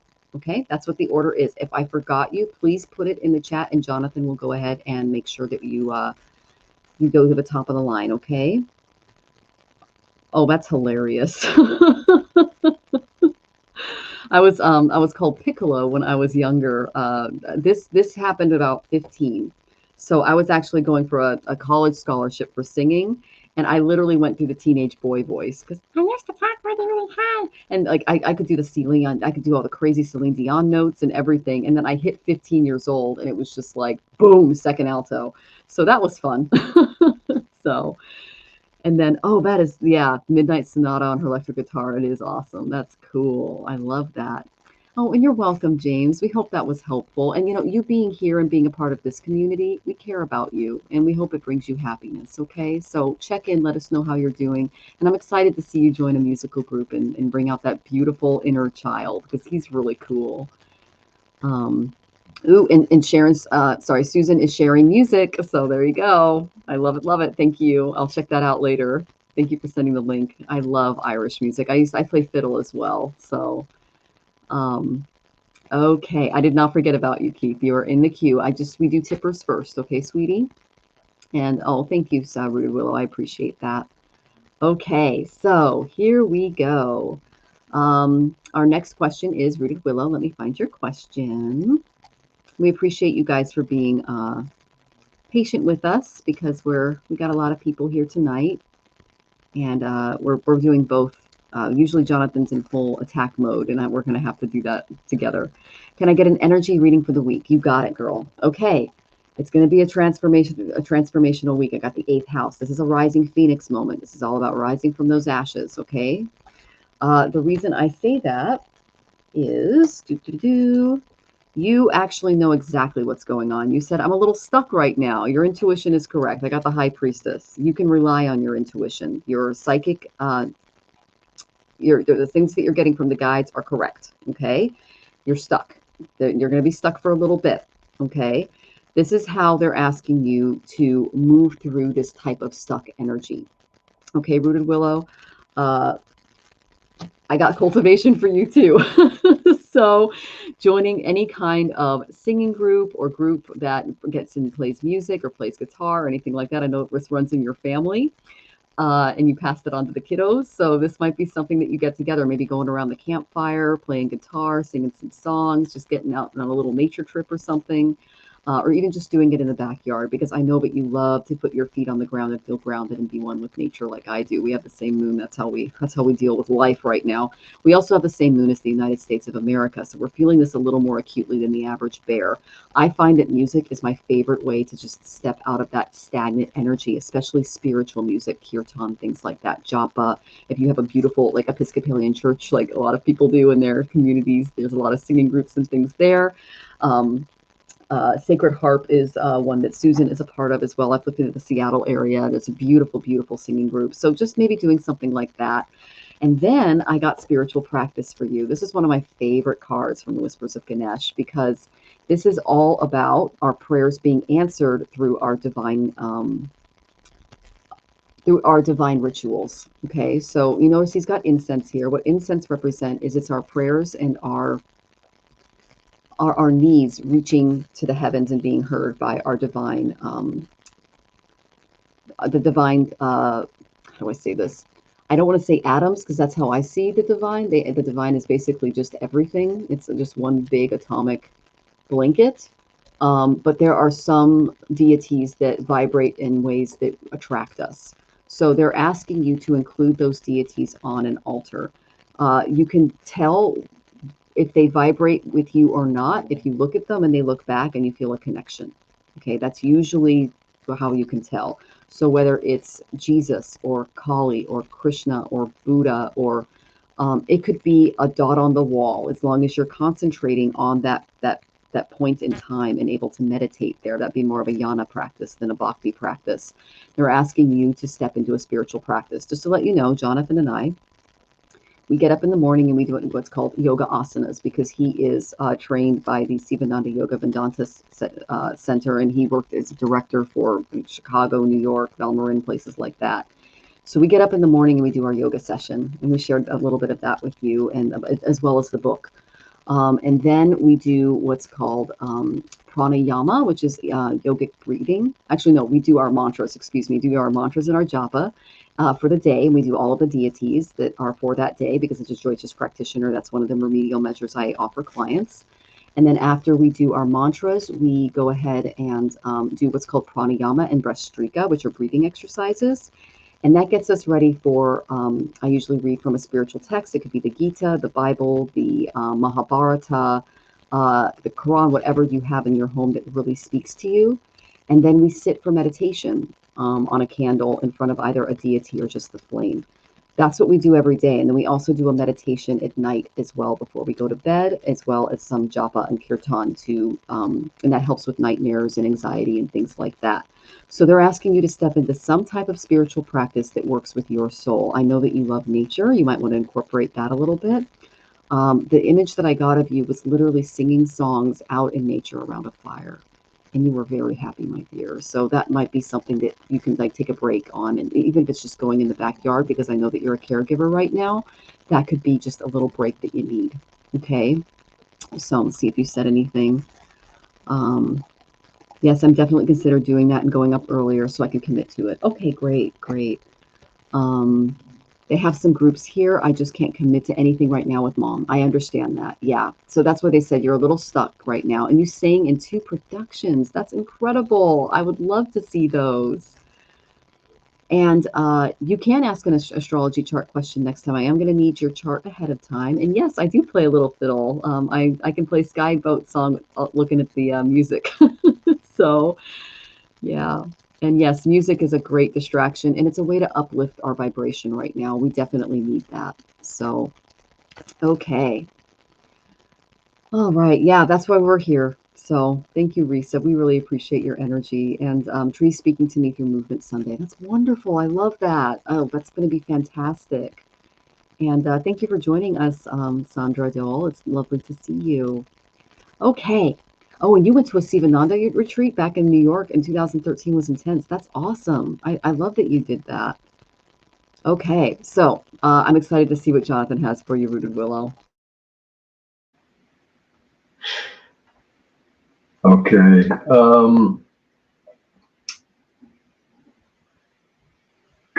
I'm going to ask, let me have your question again. Are you just sort of, was it a general thing or? Oh, okay. Energy reading for the week.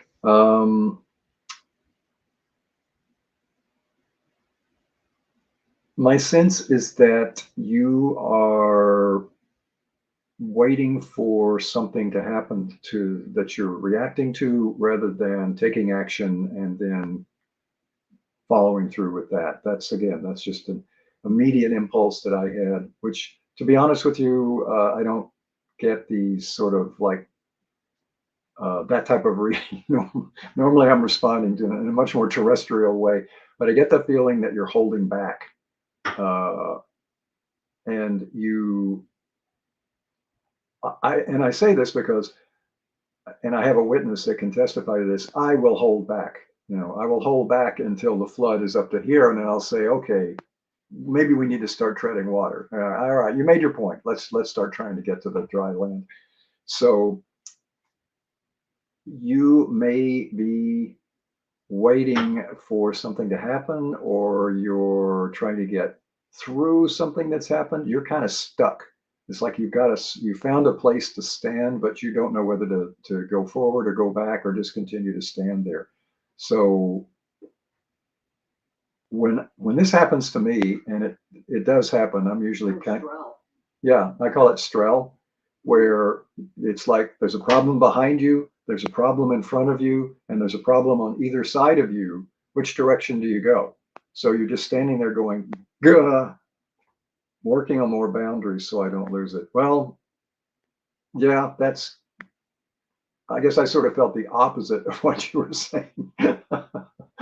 You need to establish these boundaries. So it was a boundaries subject. I was just standing on the wrong side of the fence. Boundaries are, and again, I have a witness here. Boundaries are kind of my skill set because I found that it's a lot easier to say, okay, now I understand. Let me help you with that. Then I'm so sorry that I thought you were trying to cross the street and I pushed you into traffic. Yeah, sorry, you know. So boundaries are your willingness to observe what's going on around you. And that's other people. It's just your environment. So boundaries are critical now that we've reached this point. I mean, it's not just what happened last night. It's what's happened in the last 20, 30 years. People there's more of us, for one thing. So when you think about boundaries, boundary is a division between your space and someone or something's space. Our boundaries have gone from miles apart to like that. And the more people, the more boundaries, or should be.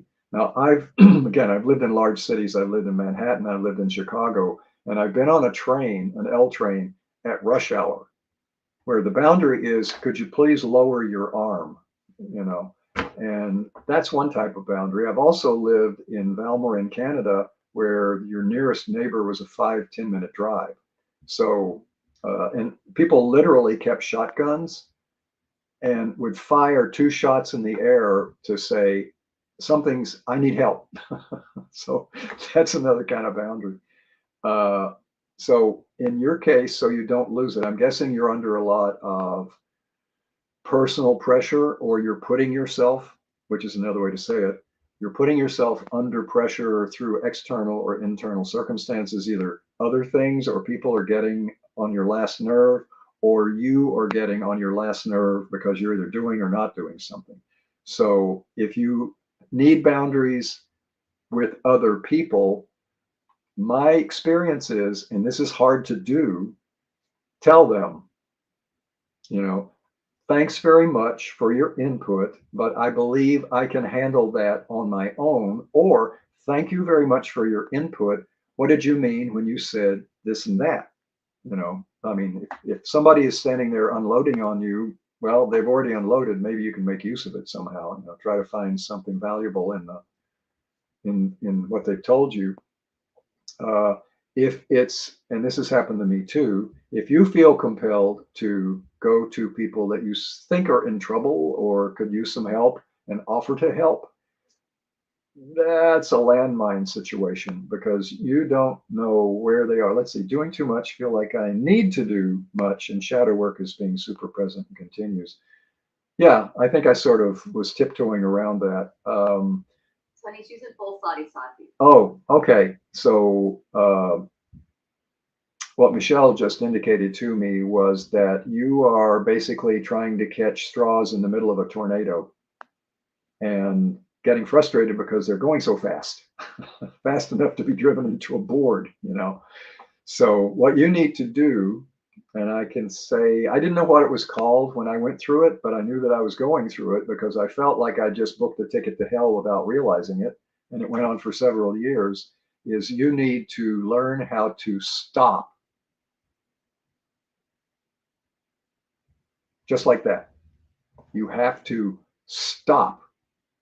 Now, I don't mean when you're driving, but, you know, and we have to go out, we have to interact with people, people interact with us positively, negatively, you know, environmentally, vocationally, but you need to carve out a space where you can just stop. I don't know if you have a family around you all the time, if you have some or a room that you can go into and just say, hey, I'm just going to go take 10 minutes and chill out. But you need to give yourself permission to do that. And then you need to tell other people that you're going to do that. And then you need to do that. Even if it seems like lying down on the bed, lying on the floor, or sitting in a chair with no radio and no TV, and or maybe you turn the radio on if there's people in the house because you're going to be interacting with their conversation if you can hear it. But somehow just refocusing on not much, just being present is the modern way to say it. Sitting, being present, being aware of your surroundings, know that you're sitting there, know what you're doing, and you are just being present, and that's it. And 5 minutes of that, particularly when you are stressed, will initially seem like an hour and a half. And it will give you about an hour and a half worth of, okay, I can handle this stuff now. Yeah, good. Let me validate that you're going in the right direction. As a guy who used to, I've lived with a lot of people. Again, I lived in a communal yoga ashram situation, and like, you know, you have 4 bunks for guys, and you eat together, and you do asanas together, and you meditate together, and pretty soon you just feel like when somebody's nose in the next table itches, you sneeze. You know, it can get very intense and very close. So we do need alone time. We need the quiet time. You need time to just be you. And honestly, that's essentially a meditation is the highest form of just being you, which then becomes just being. And that's the being we are all part of. So you're on the right track. Something has put you on the right track. Same with me. I was basically in hell. So I thought, maybe I'll book a ticket out of here. You know, I'll go visit purgatory for a while and see if I like the landscape. I did. So I kept going. But it sounds like you have made a good start. But the most important thing for me when I was doing that is give yourself permission to do it. It's not wasted time. You're not snubbing people. You're not doing anything bad. You are simply giving yourself time to rest, repair, recover, and also learn what it feels like to just be you. That's an important step. And a lot of people aren't able to either have the ability to do that, have the time to do that, or even want to do that. So if you feel inclined to do that, do that. Oh gosh. Yeah, I actually very recently I had a lot of time sitting with a family member that was dying in the hospital, and they were at least a little bit verbal, you know, could talk a little bit. We talked about things that we'd done together years and years ago, and do you remember when that time when so and so happened? And then eventually she was just in a coma for days. And I remember just sitting there and day and night, and I know that she could feel my presence and I could feel her presence because we had been together for so long. I knew what that felt like, you know, to be in someone's presence and you weren't necessarily verbally communicating, but you were there in each other's space. So,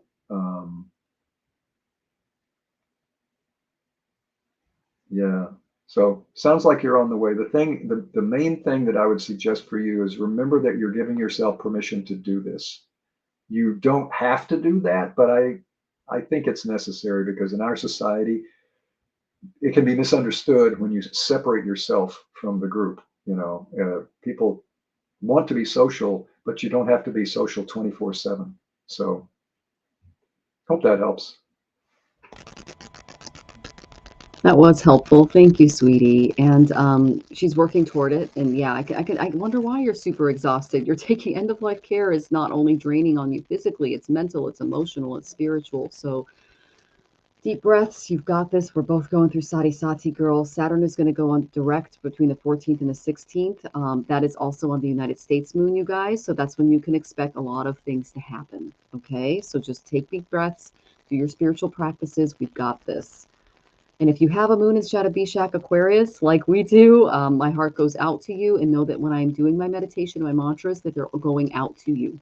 When we sit in a spiritual space and we meditate and we allow the divine to enter, we are healing not only ourselves, but everyone in the collective. So it's really important work. And I love that you're open to that. That's really beautiful, Rudy Willow. Thank you so much for the question. We're sending you tons of love.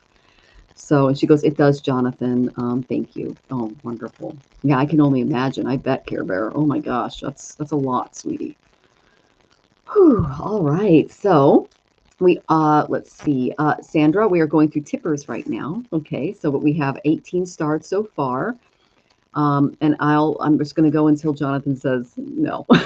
Because we're married and we're just hanging out with you guys. Okay, so our next question is the lovely Susan. I'm excited for this one, Susan. I got good news for you, girl. Oh my gosh. Okay, the first surgeon I saw wasn't the one. He said my issues are beyond his capabilities, and he says there's pretty much only one surgeon in the country who can help me. My naturopath has helped all of my issues stem from this one. My surgeon sent me a referral. I'm waiting to hear from his office. It's in another state. I'm concerned that my insurance will balk. Any guidance to assure success? Move. The healthcare in other countries is like staggeringly better than the United States. And Jonathan might give you a little story about what he just went through. But I got move cards for you. I got Uranus and Sagittarius. Okay, so Sagittarius is ruled by Jupiter. That's your beautiful, that's the beautiful Mahadasha that you're in right now. And you're going through a little bit of a tower moment health-wise. And so the guru, Sagittarian, Chiron, the great healer, is asking you to make a new start. You're in a perfect position to do this, okay? The first card I got for you, Susan, was the Ace of Wands. This is all about taking that first step, that initial action, okay? So this is about initiations, breakthroughs, self-confidence, originality. Salamanders are also very healing as well. I used to have little fire salamanders as pets. There's a significant opportunity waiting for you to improve your health. They're showing it to me. It's beautiful. If you're open to these connections, they're going to start coming your way. Don't hesitate or doubt yourself. Just seize the moment and make it happen, okay? You're about to embark on an exciting new journey. This is really cool. You're going to start this bold new project to help your health. And you can expect breakthroughs and challenges that will test your nerves and talents. But when you take action and determined efforts and direct your goals, oh my gosh, they're going to be freaking amazing. So I said, what kind of headset does she need to step in? I got the Ace of Swords. So these are fantastic. This is triumph. This is concentration. This is about, putting your force into purpose, okay? So focus is going to be really, really key. Studying where is really best for you to get this these procedures done. This card does wield a double-edged sword because it represents both attack and defense. So your overall influence, it's very positive, but just try not to spread yourself too thin when it comes to the research, when it comes to the mental components. By honing in your concentration, you're going to unlock a lot of profound insights and ideas, and those come best when you're coming from a calm place. So you are determined to triumph over this. This is what this card tells me. You're just going to cut this thing right out of you. And they're saying just step in with clarity, step in with precision, just cut to the chase without, being too forceful. And it's important to stand up for your beliefs and not impose them on others, but to, be an advocate without being too pushy, because it can get a little much when we get further into treatments and things like that. I went to my Whispers of Ganesha for more. I'm going to see if you're saying anything. Okay. I've already started preparing for surgery just in case. Okay, that's wonderful. But I did get that you're going to need to move to another place to get this done. Now, this could be out of state, but I got that it might be out of country. Okay, because this is supposed to be like a new thing coming your way. So if this is still new, this might be it. But this is all about where competence as well as unity and purpose and control are desirable. Okay, so Spirit is urging you to get back to basics. It's a great time to lighten your load, simplify your life, become mobile. They said that you've overextended yourself, and because you've been overcommitted to social activities. They really love you there, but it's taking a little bit back from your health a little bit. So cut back on your schedule so you can zero in on this, because you're being called to address it now. This is new motivation. This is new inspiration. If you've been feeling stuck and about finding a solution, rest assured the energy is going to start moving again. And it's going to come in that beautiful Ace of Wands and Ace of Swords energy. So you're creating changes right now. Explore potential options right now. One of the best places for healthcare in the world right now is Thailand. There are also other places in Europe which are excellent. I don't know what type of surgery you're going to have, but we can just go into Google or ask ChatGPT, what are the best countries for, and then put in the exact procedures that you're going to need done and what kind of insurances you're going to need while you're there. Insurance, travel insurance is way cheaper than the insurance that we have here, guys. I mean, we pay thousands of dollars in insurance here. It's hundreds there, and you get so much more for it. So if you want to create changes, they're saying it's on the horizon, but we indicate there is extended travel is going to be your best option. That's what I got. And you're in the perfect position to do that. Congratulations. You sold your house at the perfect time, and now you get to put it back into you. So I think that's fantastic. It's spirit really getting your back. And so I'm kind of excited to see what Jonathan has. And oh, and welcome, the Nugget God. That's such a great name. Yes, we're still talking. So, and welcome, Fun Boy. It's good to see you. Okay, yeah, we love being together on YouTube too. So she goes, I can't get Daniel to leave Tennessee. Should I move to the state with the surgeon? Well, what do you think, Jonathan? I think this is just my opinion, because we're also moving because of medical reasons as well. And we've done a lot of research here, and Jonathan can give you an example. But you're not going to have the best health care in America, in my opinion, from what I'm reading, that you will in other countries right now. When the billionaires complain about our healthcare system, that means they're going somewhere else. So you might want to look into other options if that is possible. Because I got that you need to move. Okay, sweetie. I'm excited to see what Jonathan has for you, and I'm sending you lots of love. Yeah, Susan, I hope this, I'll try to be brief. But long story short, we both have, but I was taking things a little harder than I should have, and we were under a lot of strain, dealing with a family estate, like a family member that I've known for most of my life. I met her when I was about 13, 14 years old, just decided to get involved in our lives, and long story short, caused us to lose hundreds of thousands of dollars in a real estate transaction because she wanted to insert her contractor boyfriend, she's married by the way, into the middle of the transaction because only he could do the repairs and blah, blah, blah. And because she was my sister-in-law that I'd known since I was 13 or 14, I thought, well, we can probably do that. And she knows this guy. And long story short, he basically took a house that probably would have been worth $600,000 or $700,000 if the repairs had been done, and turned it into something that I had to sell for less than half that. Because when you tear the bathrooms out of a house and don't put them back in, it limits their usefulness. I paid 67 grand to get rid of it. Yeah. So it cost us money to get rid of the house rather than providing a huge sort of nest egg for our next stage. And again, the punchline here is this came from within the family. So now in terms of seeking treatment, I guess it's without knowing, seeking treatment in another state. I'm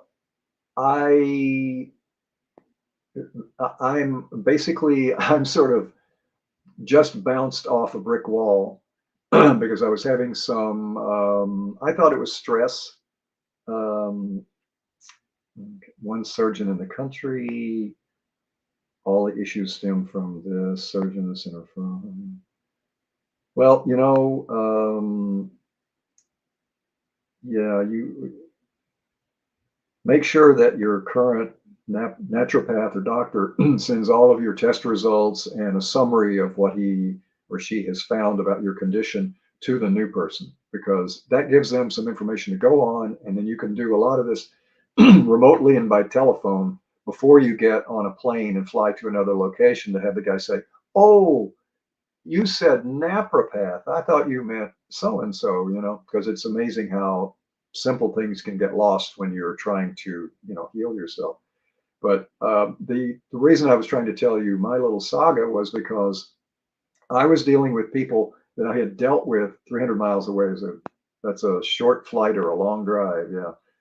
Um, this doctor had, I would say, more or less benignly treated me. So for some very simple things like a sprain here, just doing general tests and things. But I felt, and we still have to determine this, I felt I was under a lot of strain and it was causing me to act, let's say, more emotionally than I should have acted and less rationally than I should have acted and impulsively and that sort of thing. So I had a little knee problem and I thought, I'll just tie all this up because he's actually sports medicine, but he's also cross certified in, general family medicine. So I go to see the guy. Long story short, he has a test or did a test remotely with a neurologist that specializes in brain conditions, and he said that at worst I was in the very, very, very tentatively early stages of pre-Alzheimer's in one area. So if there's time for treatment, now is the time to do it, which is kind of good news, bad news is, yeah. So we go back to the doctor that referred me, and first he has me on a protocol of a couple of shots of peptides and some other things, which I looked up, and it's, yeah, this is, if your brain is lacking certain nutrients and peptides and things, it can cause it to tire and weaken. So first thing they're going to do is sort of pump me full of this stuff for about a month and then test me and then go from there. About halfway through that treatment schedule, which was thousands of dollars, by the way, some of it was covered by Medicare, but not a lot. He comes to me during one of my regular injection sessions and says, well, I talked with the doctor that did the remote test. We believe that you need to start undergoing this treatment protocol of stem cells, because if we catch it now, we can prevent it from blowing up into full Alzheimer's. It's just sort of a pre-Alzheimer's state. And you need to initially start getting 2 to 3 stem cell treatments I think it was per week, wasn't it? And at a cost of tens of thousands of dollars. Yeah. So I go from, we think you're maybe overtired and emotionally strained and having a little, maybe some peptides will pep you up, to your brain's melting with no further tests. So long story short, we did not go through with the I balked at the stem cell treatments. For one thing, it was in the cost of $500 or $600 or $700 per treatment. It was $6,000 to $8,000. 7 is sort of the magic number per treatment cycle, and probably take 3 cycles to really make sure they covered all the bases. So now the background of this is that this guy is a general practitioner, general physician, certified in sports medicine. He's not a neurologist, but he was very insistent that I take these treatments, and I needed to start them now because time is brain tissue, and I get it. If something is eroding, particularly in your brain matter, you want to stop it and try to repair it if possible.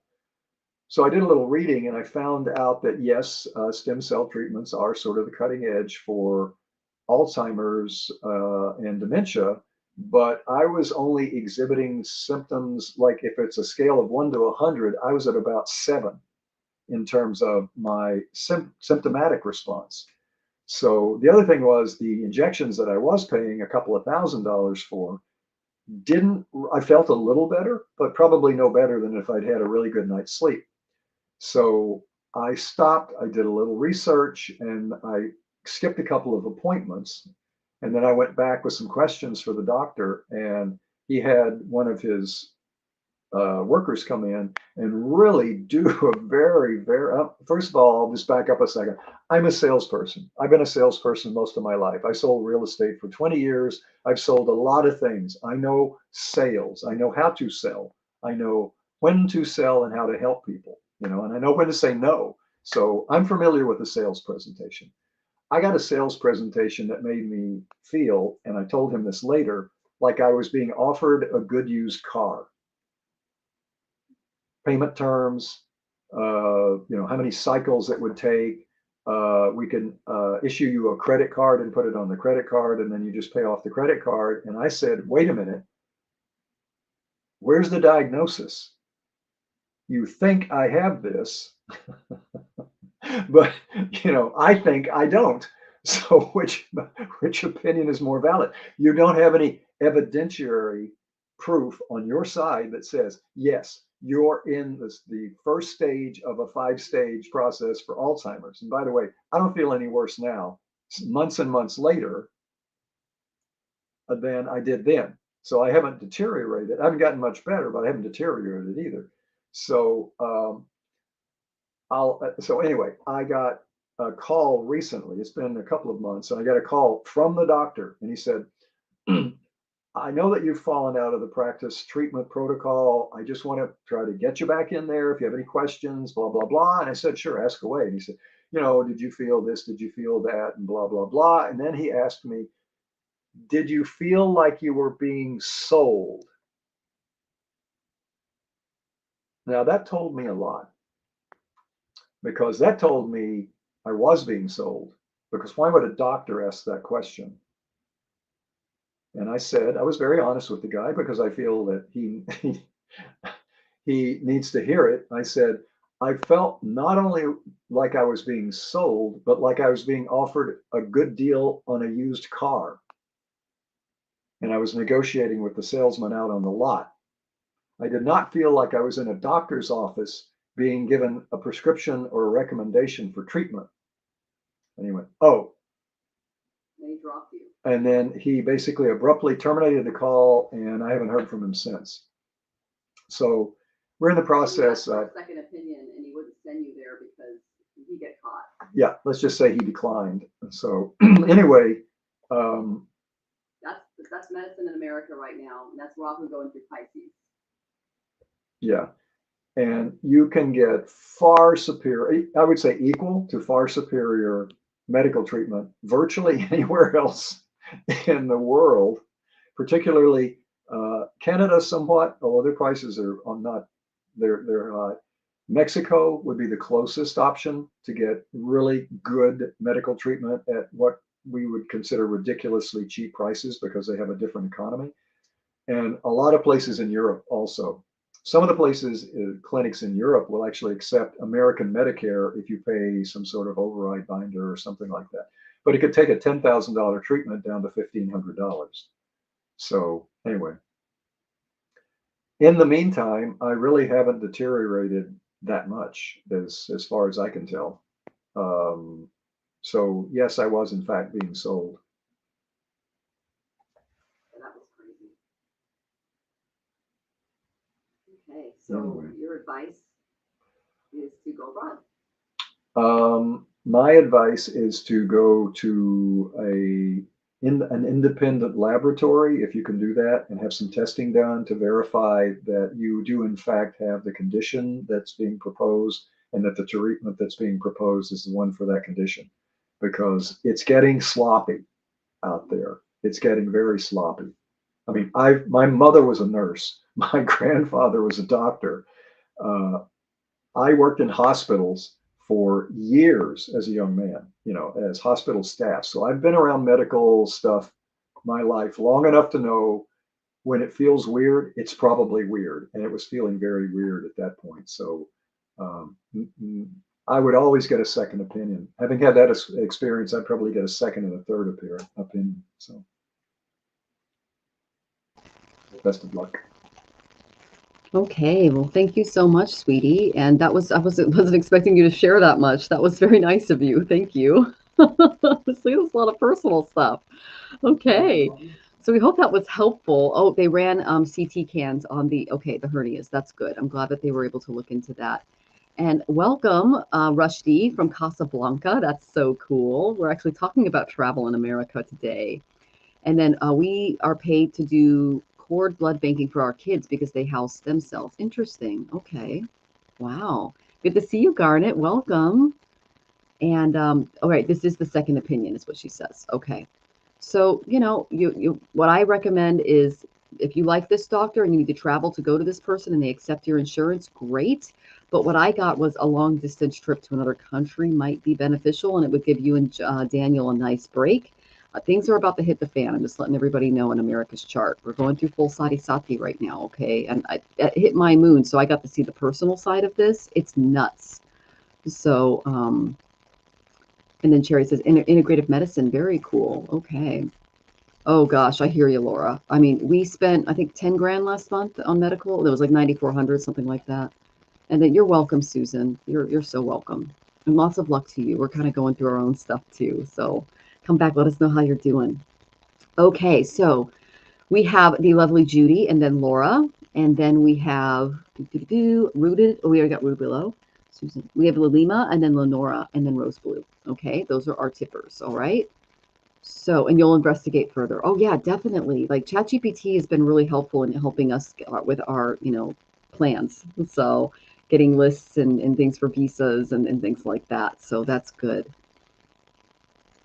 Oh, you're moving to Qatar. Very cool. Okay, I'll go ahead and put your star. You just note that we have a lot of people in the chat and we might not get to you at the end. Okay, so we're doing tippers first. And you're still paying off your NICU bills. My girls are 2.5 years old. That's just insane that we have that in this country. I actually interviewed some moms, new moms, for one of our Boomer Mill podcasts, and she had twins, and her medical bills were just insane. I don't know how y'all do it. That we don't have kids for that reason. We can't afford them. So even adoption is just not an option. It's crazy over here. We spend, I think our bills in Seattle are around $7,500 a month, and that doesn't include anything medical or stuff happening. So it's just insane. It's way easier in other places. So, okay. So let me get to your question, Judy. Miss Judy. Okay. Let's see here. I would like a message from my boyfriend Clarence, who passed August of 2020. Okay, you got it.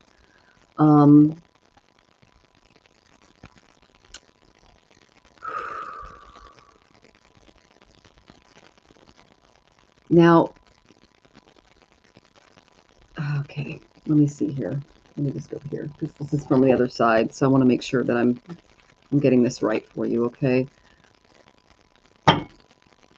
Do you have any messages for Clarence? Now, I got that he might not have been in the best state of mind when he passed. Okay, that's kind of what I'm picking up on. If you notice, I'm just a little more reserved here because he's showing me some things. Okay, the first thing I got was Saturn in Aquarius. So what happened to him was something like everything that happens to us is karmic. Okay, and he's kind of struggling to understand that on the other side, but he gets it. Okay, so Saturn has been in Aquarius for a while. That's where my moon is, and it is it's a very difficult energy.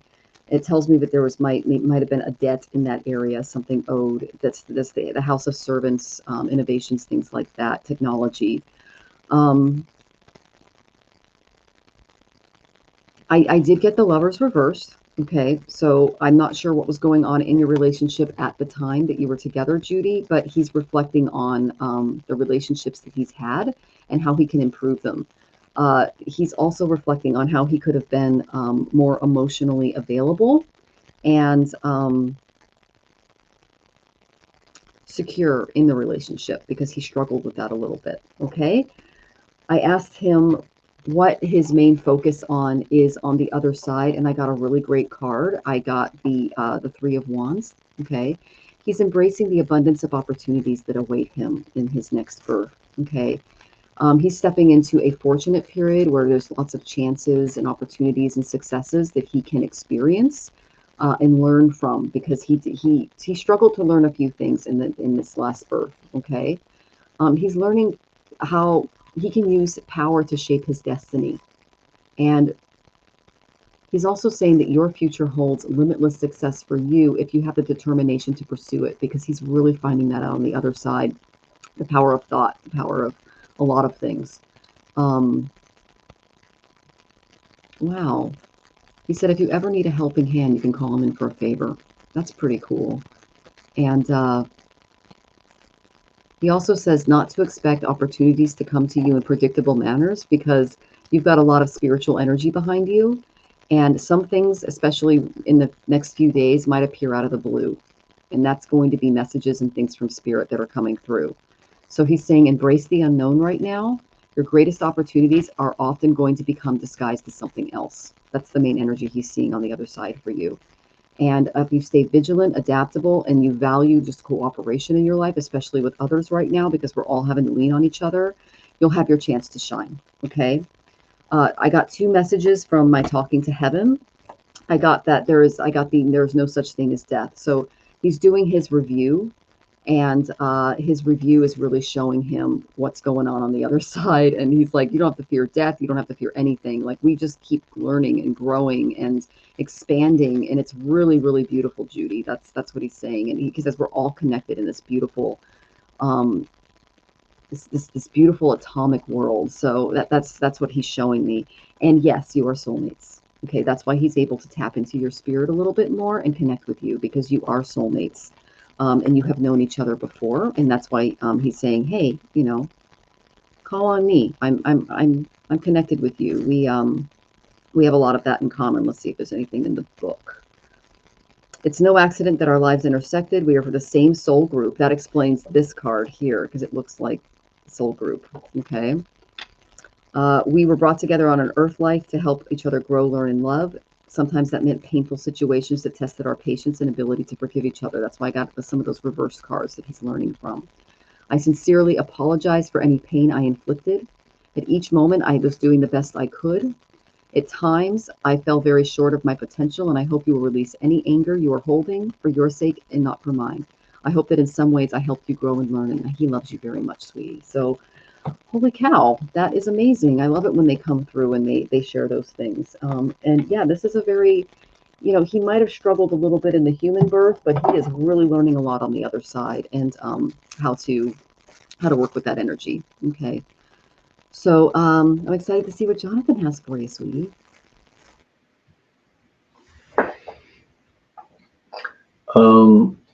Judy,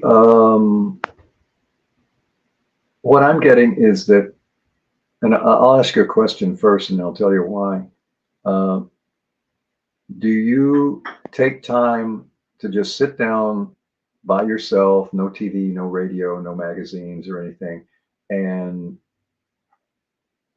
concentrate on Clarence and literally speak to him either verbally or mentally? Do you take time to do that? Because I get the sense that because these folks are still there. They're not here, but they're there.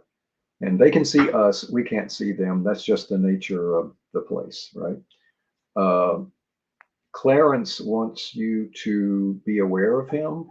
And that's not to say that all of our loved ones that have gone to that part are all around us all the time. They're in a different style of life, so they have things that they do and don't do, and different dimensions and levels and things. But if you have a sense of Clarence, that means that he is at that moment near you and would like to hear from you. And you'll find that if you can attune yourself to those moments, he'll find ways to let you know what yeah, good. He'll let you know what he's seeing and feeling and thinking, so you can have a relationship. It's just a long distance relationship now. It's infinitely long and infinitely connected at the same time, but you can talk to him out loud. You can talk to him mentally. I mean, I've got family members that I still sort of chat with every now and then because, believe it or not, at least one of them was snarkier than I am, and was a genius, so that helps too. But yeah, they are with us at all times. You know, I mean, a lot of times people have trouble sort of understanding or feeling, well, because I can't see them, they're not there, you know. And I mean, he didn't move to Iowa, he passed away, is what it sounds like. But because somebody's not right in front of you doesn't mean that you can't communicate with them. Particularly, I probably get the sense that you probably were very close to him. Yeah, I smell coffee and I think it's him. Yeah. I was going to say, you probably had little triggers or clues where you would see something or feel something, and it was him tuning into you and you tuning into him. You have a long distance connection now, but you still have a connection. So just think about it and practice it. Literally, you know, and you can do this mentally, you can do it out loud, you know, whatever you're comfortable doing, but just chat with him as though you used to chat. You know, you're having coffee and you feel him, talk to him while you're having coffee. Be careful while you're driving. I'll tell you my experience. You want to really be focused in today's competitive traffic, but you can also just say, did you see that guy? Especially if you had a short name, like if you call them, you know, Puppy or something like that. You know, Clarence, did you see that? You know, let them know what's going on, because they actually typically, based on the information that I've been given, they have a bigger sense of things than we do. We're much more limited than they are because we're still agreeing to be in this form, in this place. They've broadened their horizons, but we're part of that horizon. So, and I'm sure he gets just as much comfort from you speaking with him as you do when he speaks to you. So I would continue the relationship and deepen it if you can, when you can. It's a blessing. Oh, Judy, that was beautiful. I love that he came through and just sat with us and shared that. Thank you so much for letting us tap into him. He really loves you. Thank you so much. Oh my goodness. Okay, and yeah, come back. Let us know how you're doing, sweetie. We're all in this together. So, Laura, you are next, and then after Laura, we have the lovely Lalima, and then Lenora, and then Rose Blue, and then we'll get to lightning round if we have time or if Jonathan has the energy. Okay. All right. So Laura is asking, reading about my energy regarding moving from Texas. I got great cards. I'm feeling so good about this. Okay. So good. Okay. So first I got Virgo and I got Sagittarius. Okay. So Virgo is the bureaucrats of the zodiac. These are the people who are dotting those I's, crossing those T's, filling out those forms, figuring out visa applications, getting the birth certificates, doing all of that crazy, crazy bureaucratic work that is required. Because unlike this country, you can't just move into someone's house and take it. Okay. You have to actually follow the laws in other countries is what we're finding. So then I got Sagittarius. That's the travel card. Jonathan and I got this morning. It's been our stalker card. 9th house and Sagittarius. It's like, move to a foreign country. I'm like, okay, we got it. We got it. So you are set to do this, but there's a lot of planning that is going to be required for this particular trip. Okay. And you're so welcome, Judy. Oh, Odin just hopped on your lap. I love that. So I know Odin's such a great name. So I do get good cards for you for moving. So that's good. Okay. But you're really, really going to have to put on that bureaucratic headset and get that going. One of the best things that Jonathan and I do is we just go into ChatGPT and we type in everything, like create a full list of what requirements for fill in the blank. It could be a visa to Thailand, or it could be with a medical insurance required in Spain or something like that. And it'll tell you everything. Like it'll even give you the itinerary and things that are going on. It makes your job really easy. Okay. Great cards for the move. This is what it's going to bring. I got 3 of Cups. This is my celebration card. Do it with other people. Okay. This could be a group trip that you take yes, of course, Odin can come. That's something you can ask ChatGPT. We're bringing Rosie with us. And so we have to get her a pet passport. We have to make sure that all of her vaccinations are up to date for that area, because there are vaccines that she needs there that she's not going to get here because it's a different area. There are travel requirements, crate requirements, things like that. We have to change up her food, things like that. So get together with your friends, have a celebration, and try to plan a time, even if it's on Zoom, if they're not in your area. Try to plan something fun, but to make sure that you're celebrating. I got the Lovers card. You're going to be really happy with wherever you end up. Okay, so you're on the right track here. Now, this is where I am going to give you a little bit of homework. Okay, I got the Seven of Pentacles. You're not ready to move yet, but the seeds are better planted for you than for other people trying to get out of the country or trying to move from Texas, wherever you are. Peace begins when expectations end. So take a step back, try to avoid overreacting from the situation that we're in right now. I know it's hard, we're all feeling it, and save for this important move. Okay. Your current financial situation is a little challenging. You're not ready to pick all of your pentacles yet, but they can be made available later. Don't let any minor frustrations deter you from making future plans, because you are going to run into a few things. There's a lot of income requirements, medical requirements, things that are going to be required from certain countries that don't necessarily work out.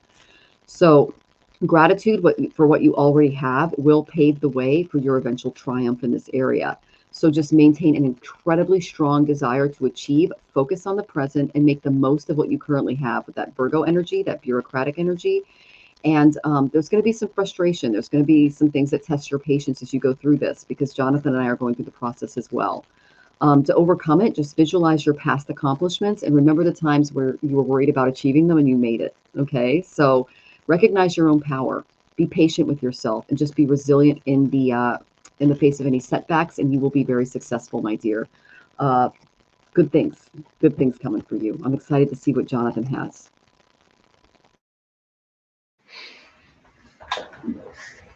That's good. Odin is on the call. Own your home free and clear. Yeah. So I was going to say, if I were in the position, we were for a little bit in a position of having a home to sell, and I already went through that story.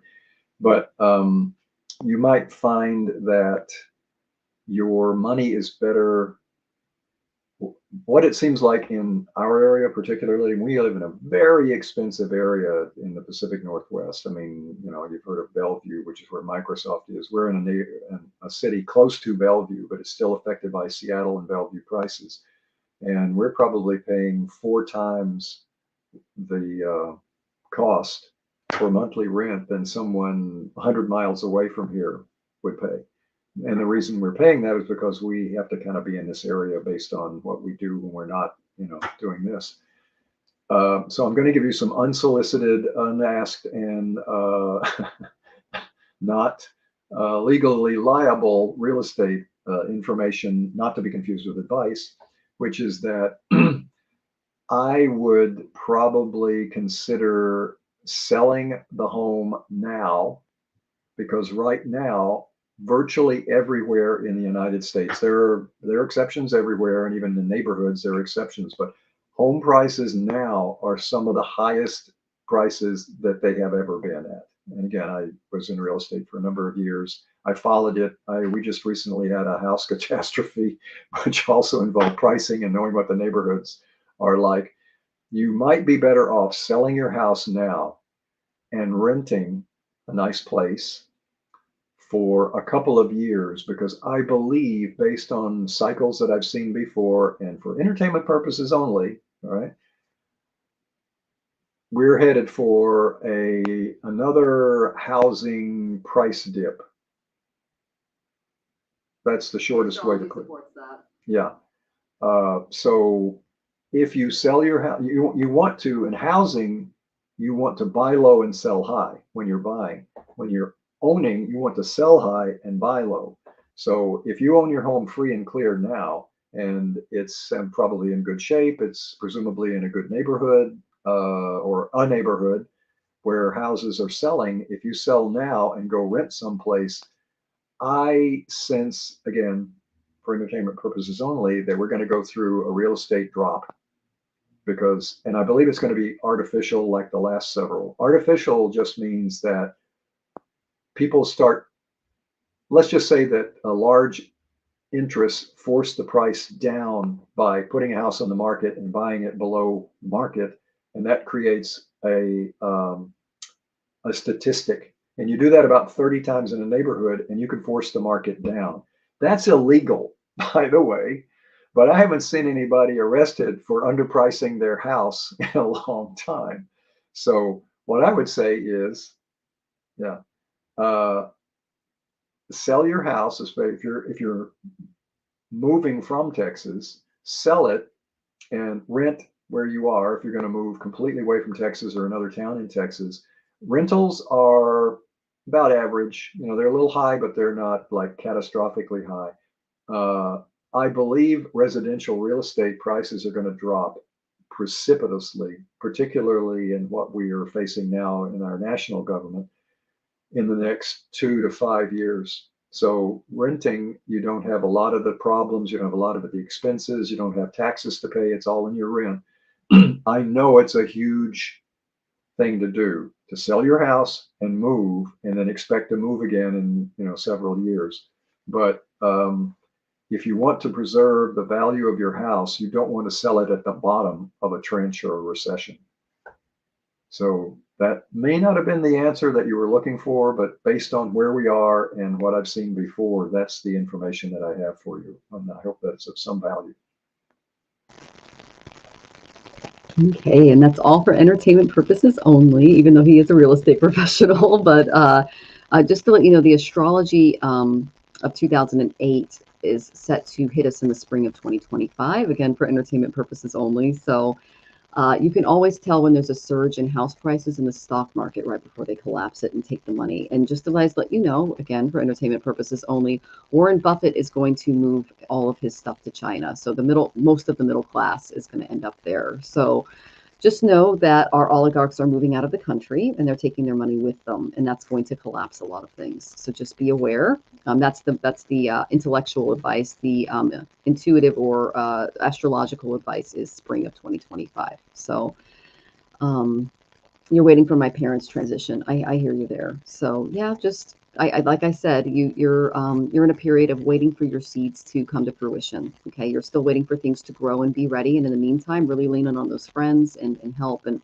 thank you for letting me know I saved Odin's life. I didn't know that. That was very sweet of you. I have a huge heart for dogs, so we will rescue so cats and dogs. So I loved it that's there. So thank you, sweetheart. And come back and let us know how you're doing, babe. All right. So our next questions are the lovely Lalima, and then Lenora, and then Rose Blue. So I will find your question, Miss Lalima. I think it's a question from your guides, I believe. Okay. Spirit. Okay. There it is. Can I get messages from my guides? Yes, you can. Okay. So I got some things might be a little shaky right now. Okay, first I got Aquarius. Okay, this is my card for innovation. This is where my moon is. It's a tech card. It's someone who kind of thinks outside the box a little bit. And then I got the moon reversed, which means there might be some clarity in this area. And so I said, okay, what the clarity didn't feel like it was coming from like the best place. So I went back into the tarot and I pulled again, and I got 3 of Wands reversed. This is all about trying not to stand in your own way. Okay. Planning is very valuable, and it can bring some unnecessary burdens and complications to your life. So avoid overanalyzing at this current stage. Okay. Keep records, keep lists, but don't let yourself get too caught up in those details because it may lead to disappointment. Be mindful of any nagging or bickering in your environment. That can strain relationships with colleagues, and just try to stay on the same page when you're working. Avoid people who blame or find fault, and vice versa. And anyone in your workplace that has kind of excessive criticism, because that can damage relationships and affect your self-belief. Okay, so if there's any doubt creeping in this area, it becomes challenging, and you're not as successful with the projects that you have in front of you. So they're saying embrace the flux right now in the moment. Avoid over planning for the future because there's a lot of things coming at you. And allow these changes to kind of unfold naturally instead of forcing things to happen via some type of rigid plan. Okay, trust that things will fall into place, and just that will help you avoid regrets. But I'm getting that it might be something regarding the environment that's sapping your strength a little bit. And you're going to have to set those beautiful boundaries and just kind of let things flow. Because I did get a more difficult card, I went to my shamanic healing oracle to do a little bit of shadow work here. And I got the stripping illusions card for you. Okay, there's a beautiful lotus flower here. And the lotus is kind of a funny plant. It flourishes in the muck, in the mud, in the poo. So apparently, you know, our birth is here is very mucky. We kind of start off as tamas, which is the seed of the lotus, and we grow into rajas, which is that action, that activity, kind of breaking out of that more materialistic mold. And then we blossom in its beautiful lotus blossom. Ravati is represented by the lotus, and that's what the April 8th eclipse was all about. So that was rough on America, but they're basically calling you to strip away illusion after illusion in your life when I get this card, because as the lotus petals open up layer by layer by layer, it reveals more of its inner beauty. So when you strip away these illusions, your true essence shines through, and false beliefs, cluttered thinking, unfulfilling relationships, chaotic environments, they go by the wayside and they reveal this beautiful, perfect core of your being, of yourself. So what's going on, guys? Okay, so you're going through this is a challenge. You're processing it. Don't hold on to any illusions that you think are keeping you safe, because they're not. All they do is kind of blind us to the true beauty and potential of that gorgeous, gorgeous blossom within you. So this card is asking you to look truth in the face, like be very direct with it. And don't let any kind of illusions cloud your view, because you're a really beautiful soul and you're here for a very specific purpose. And the fact that you're an MD just tells us that you've been on higher planes. The Danteras plane is beautiful. And it's usually, I find it when I look into someone's chart and I can see those 11 divisions on one of the planets. So you might have that, but that's kind of the overall. What could the illusion be? Well, you do face demotivated by small criticisms. That's true. Okay. Yeah, we hear you there for sure. Okay. So, oh, I did not know that, Laura. Thank you for telling me. Yeah, I'm giving you lots of hugs to Odin. That's wonderful. Oh my gosh, thank you for telling me that. That makes my heart like really, really light, because it's been really heavy all day. I just feel really good about that. So, okay, what could the illusion be? I'm going to let Jonathan tap into that. And then if you need any help with cards, honey, let me know.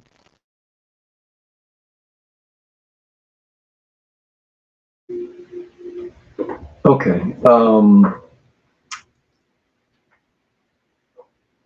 I get the sense that you need to have some alone time. And I don't want to call it meditation, because meditation, people have all sorts of expectations about, oh, I have to concentrate, I have to do a mantra. I don't know how to do that. I'm not perfect in the first 5 minutes that I ever tried, so it's never going to work. There is no perfect meditation unless you meditate at all, and meditation is what you're able to do. It doesn't mean that you're going to sit in a cave for 1,000 years and, the trees are going to grow around you. Meditation is just a process of becoming in tune with yourself, your physical self, your mental self, your emotional self, your energy self. And I'm saying this as a former full-time yoga teacher, because most of the problems that people have in meditation is their expectations about what meditation is, and the fact that they can't do it 12 hours a day.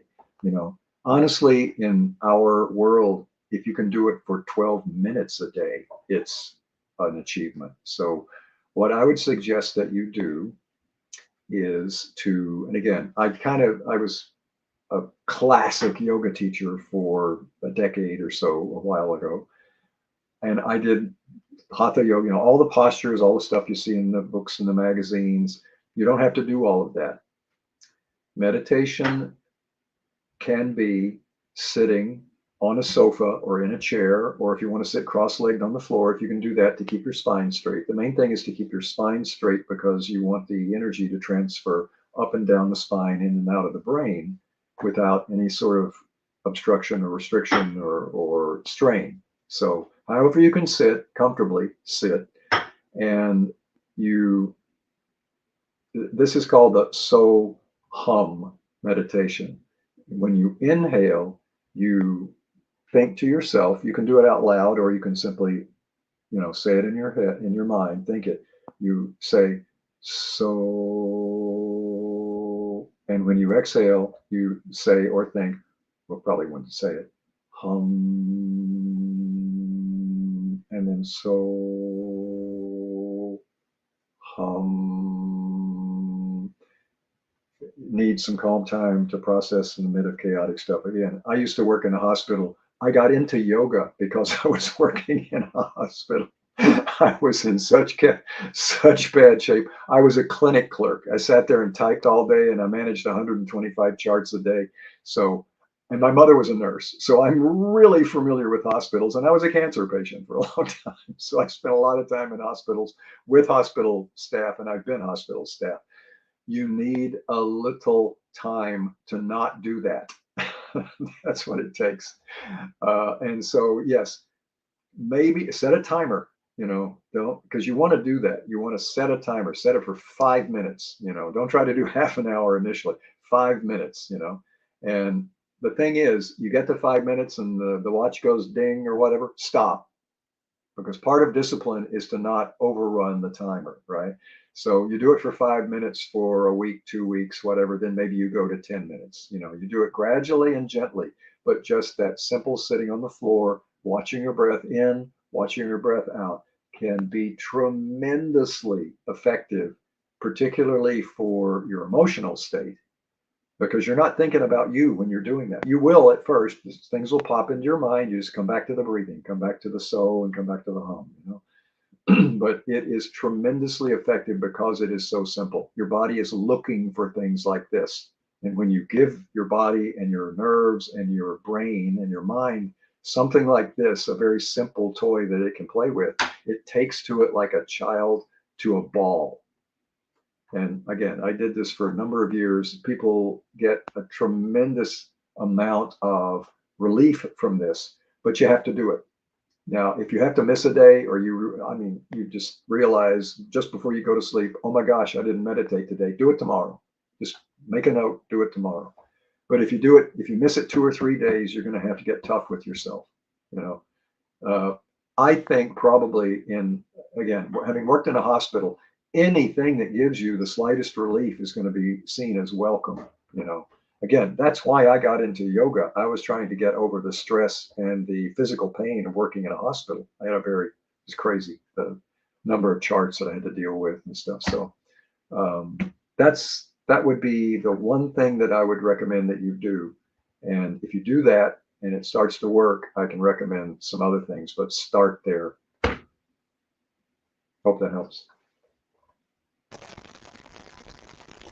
Oh, and she says much needed. Oh, I'm so glad that worked for you, Lalima. And oh, Care Bear, yes, I love that you do it with your twins. I love that you were able to do that even with the ADHD. That is a huge accomplishment. I love that.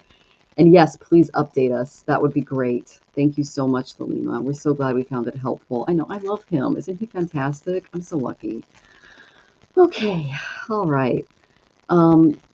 So let's see. All right. Okay, you're still here, Rose Blue. Thank you very much. Just to let you know where you're at, we have Lenora and then you. Okay, sweetie? So you are right after this next question. And then we'll just do a few for lightning round if you're still in the audience.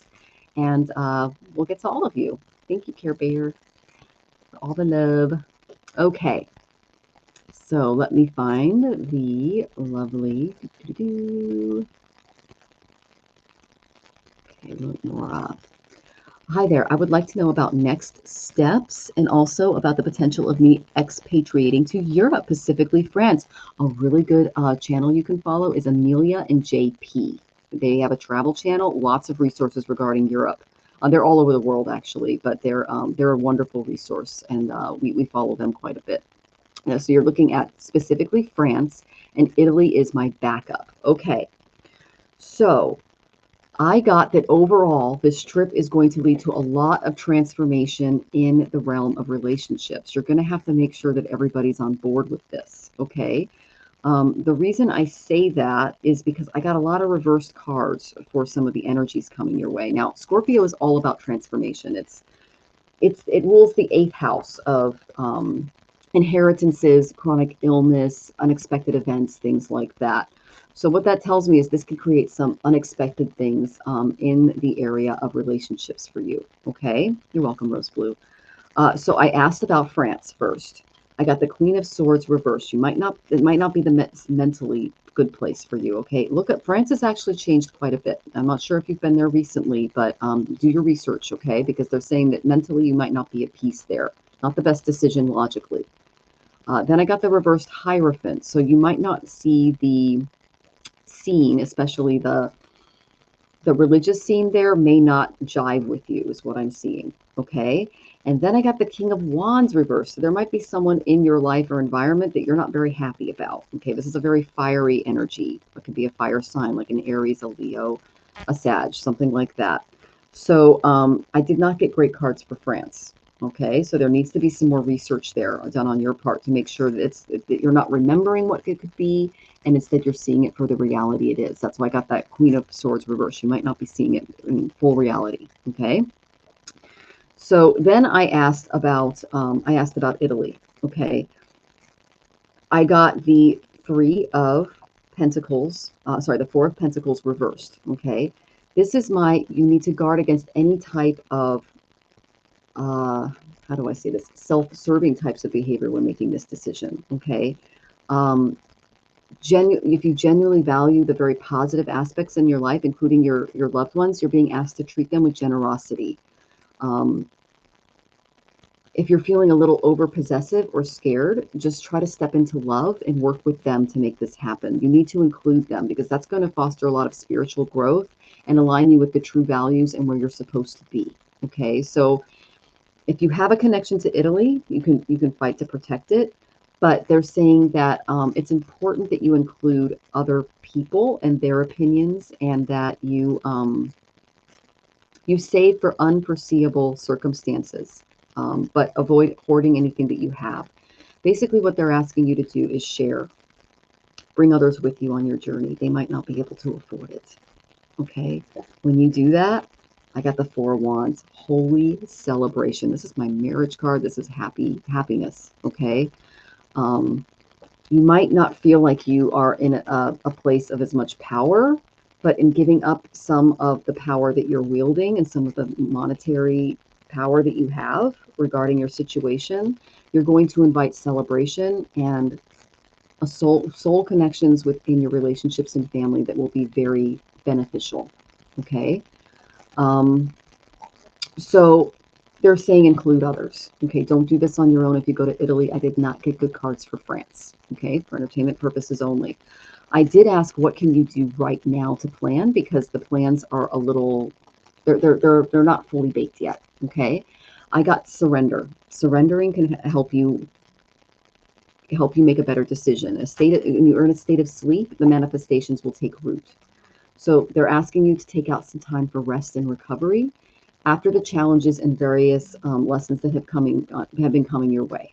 Okay, they're offering you the option to retreat to a very calm place where you can replenish your energy and regain your composure. Excuse me. So you notice that Ganesha's hands are at rest. He's normally doing mudras, sacred hand gestures. There's no crown. There's no tilak. He's asleep. So they're asking you to stabilize your energy and recognize that you have been wrapped up in a very stress-filled time, my dear. Okay. Brief periods of this respite will enable you to improve your energy levels and therefore your concentration, so you can pick a better place to jump with the right people. So no matter how big this task is, times of recovery, including a very good night's sleep, is important to heal your body and reset your mind back to a more positive state, so you're not acting out of fear. Okay. Surrender to this challenge for a little while. They're going to provide you with some answers in meditation. But if you're trying to decide or change, this is not the best time. Okay. So you need to take a break, and then that'll give you that clearer head moving forward. I hope that was helpful. I love your photo. You are a beautiful woman. And I'm excited to see what Jonathan has for you. Thank you so much for letting us read for you, Lenora. We really appreciate it. Hi, Lenora. This is actually something that I've been sort of vicariously doing for about the last 20 years or so, is imagining moving to someplace in Europe, France, Italy, a lot of countries that we didn't even know the name of, like Croatia in the 80s. You know, who knew about Croatia in the 80s? Um, the thing about Europe and particularly France and Italy that I didn't know when I started looking at this as an American is that, well, clearly those countries, and we say France and Italy, what we know as France now and Italy now didn't always necessarily used to be France and Italy. You know, there's Brittany, and the borders are very changing. But the good news for you is that the resource that, yeah, the Italian homes empty for sale, very cheap. Actually, if you go to YouTube and just type in fixing up Italian hill town house, you'll get dozens and dozens of amazing and horrifying stories about people that have really just, the other thing is that when all is said and done and your Italian hill home is done, you're in Italy on the side of a hill in a very small village. If that's what you wanted to do and where you wanted to be, you've arrived. But there is a resource, internationalliving.com, just like it sounds, internationalliving.com. They've been doing this for at least more than 30 years that I'm aware of.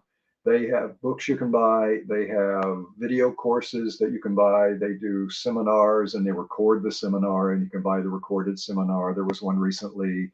They have experts that go around and essentially uh, buy properties, fix them up, sell them, buy them, resell them, show you what to look for in this part of that particular European country, what to stay away from, what the trends are, that sort of thing.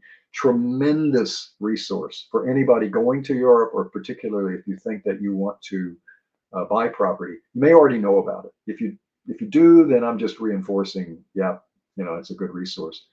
Um, and again, they have, I think that at least twice a year, I know at least once a year, sometimes twice a year, they'll have a seminar where they have basically the highest level and experienced uh, experts for rehabbing property, buying property. What sort of language skills do you need? People in the town that have those language skills that you can hire.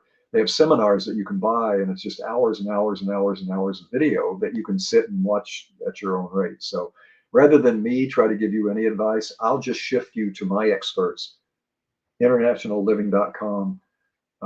You're welcome, because it is a wealth. It is a wealth of information. They still publish a magazine that comes out monthly, and I would just go to the site, look at something you're interested in, buy it, take a look at it, and see where to go from there. You can also get in contact with experts who can point you in the direction of the area you're looking. It's called International Living, all spelled out like a website name. internationaliving.com. And in fact, if you go, I just went to Google and put it on my phone just to make sure the URL, internationalliving.com, and there it is offering me to subscribe. So you'll find it. Okay, give me a second, honey. I'm going to find it online for him and give him the chat. Oh, okay. Oh, yeah, it's still there. Yeah.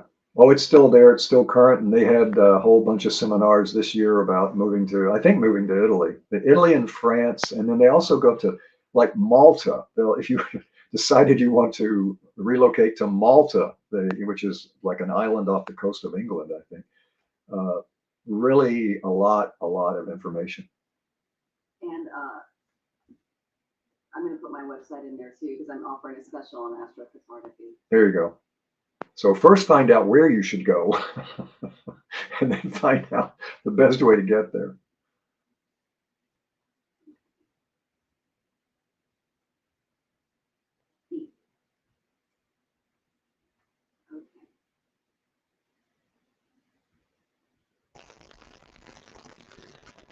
Okay, so I went ahead and put the links in there for you. We hope that was helpful. And thank you so much for your question, Lenore. That was awesome. We wish you all the best, and we're excited to see where you're going.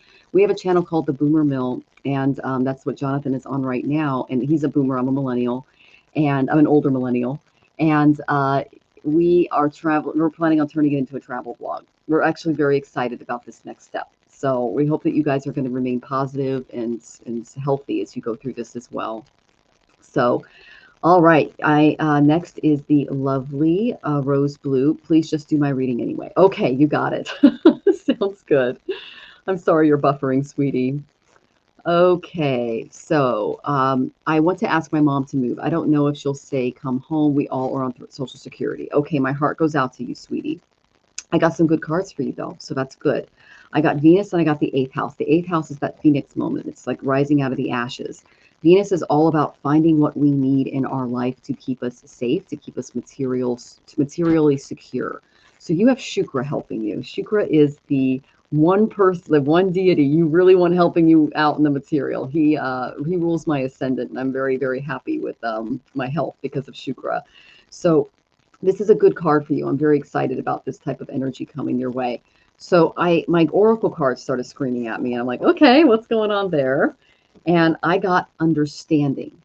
So clear vision is the gift of seeing not only with your physical eyes, but with your spiritual eyes. That's how Jonathan and I, not only I do astrocartography, but we were able to, because basically it's called the line of Jupiter, and I look at that, and that's where all your blessings are, and it's usually a longitudinal line that I follow, and then you pick a spot, and then we pull cards on it to determine the best spot for you to run. That's more of a spiritual way of finding things, but you can actually just go in on meditation and do things. Like when I went in meditation, I got a very clear landscape of where we were supposed to be, down to the animals.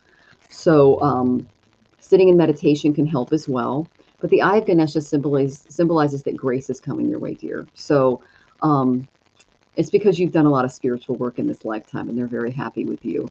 So look for the deeper meaning than the ordinary life experiences than what you're looking for. So don't just go for the food. Don't just go for, like, fill in the blank. Go for a place that really holds a lot of meaning for you.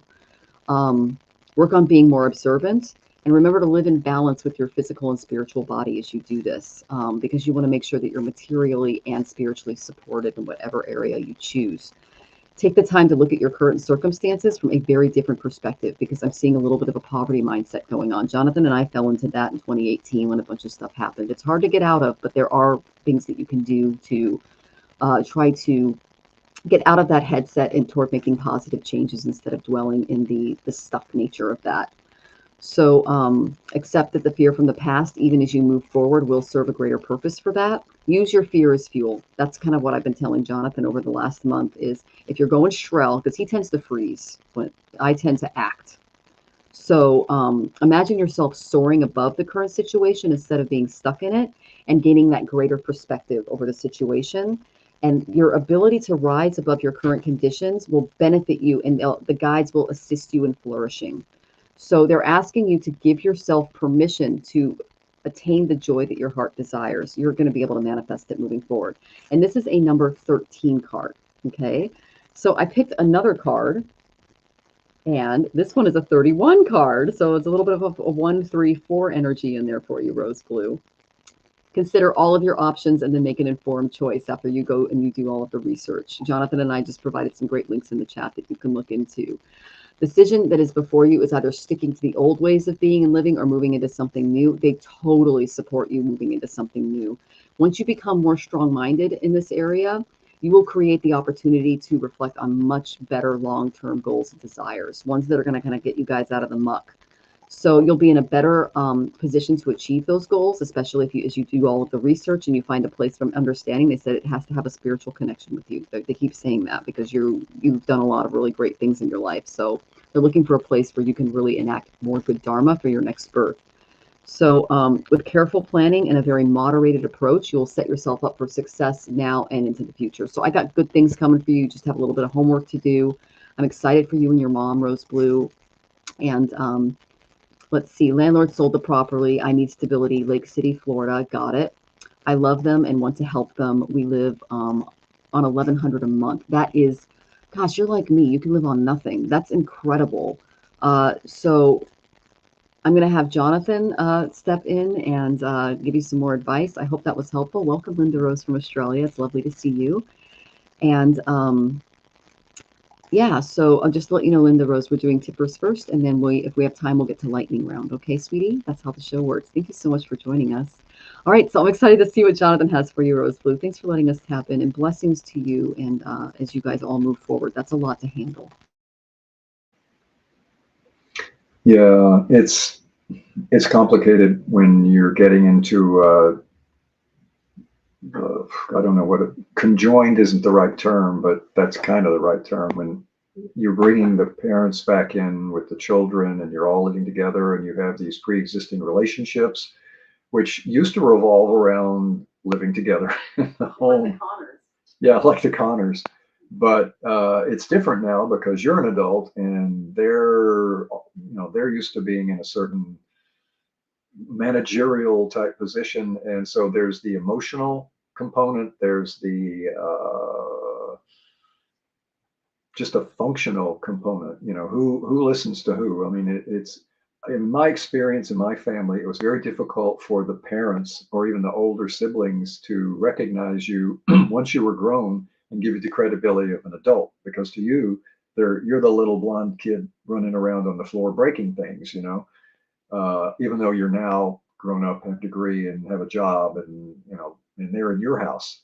So there's a lot of territory to cover. And is it possible that they can just sort of? I would try to, again, it might just be given the circumstances, which it would take a long time to explain here, I'm sure. Move them in for a little bit, have them come and stay for 2 weeks, something like that. Do a trial run, in other words. That would sort of give everybody a chance to sort of, okay, well, how does this feel like? What time do they get up? What time do they go to bed? What do they like to do during the day? Because all of a sudden, you're going to have people in your life that are not familiar, probably, unless you're very, very close. They don't really have any idea about what your daily routine is like, or you about what their daily routine is like.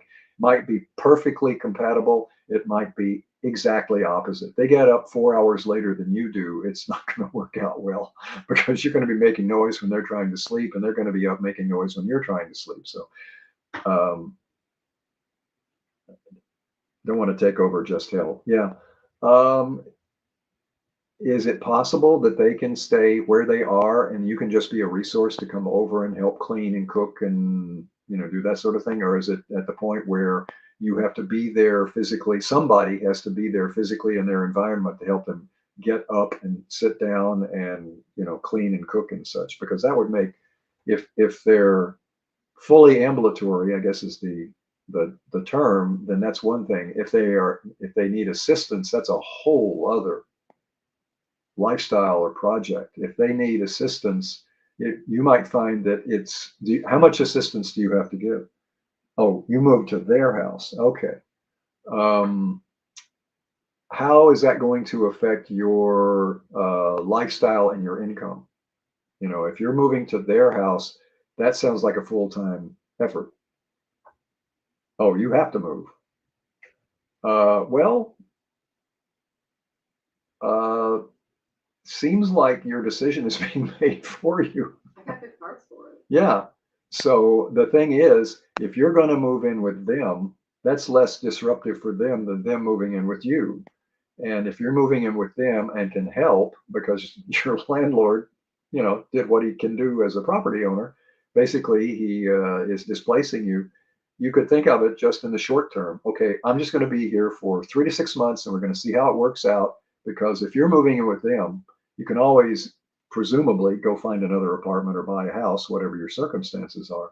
But yeah, if they need the sort of day-to-day care and you're right there, it saves them the cost of having to have someone come in and do that. And I know, based on looking into this for family members, it is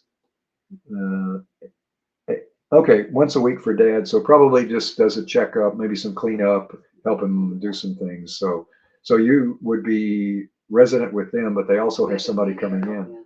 Yeah. So that actually if this were my family and that were my circumstance, I would say go ahead. You know, sounds like you have either you're tremendously lucky, which can happen, or you're tremendously efficient. And you know, let's hope it's both, because the nurse comes in to help. You're there during the week, you know, to help, and also just to provide company. You know, people living in day to day to day that don't go out can get really claustrophobic. So you could be a fresh wind coming in and a different voice to hear and some energy. And you can also, the nurse can tell you, you know, what's going on as well. So I would, yeah, I would just go ahead and ask, make the offer, you know. Oh, okay. So nurse comes in to do meds. That's great, you know. Plus, while she's there, you can say, hey, this is going on, that's going on. So, and it does sound like you are tremendously, it sounds like you love your parents, you know. I mean, that's, I say that like, wow, you know, but I come from a family where that's not a guarantee, you know.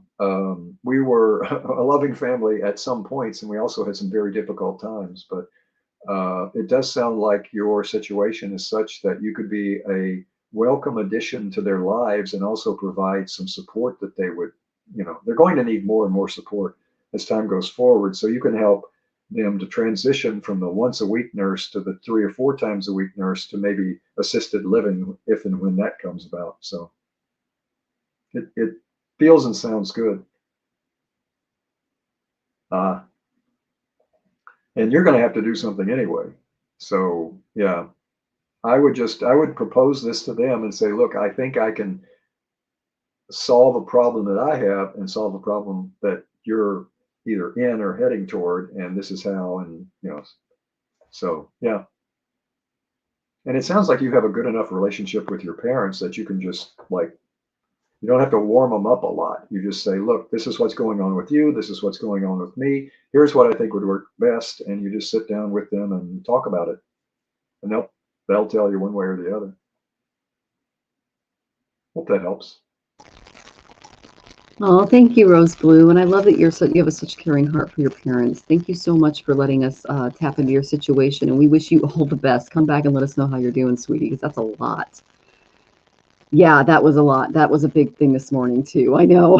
So more reason for us to stick together and help each other out. Okay, especially given that a lot of people in this country are reliant on Social Security right now. So we're really worried about our elderly. We're worried about our LGBTQ community. We're worried about uh, our working class, because we don't have a middle class left. So there's like a lot going on. So we're just leaning on each other and being there for each other is so big right now.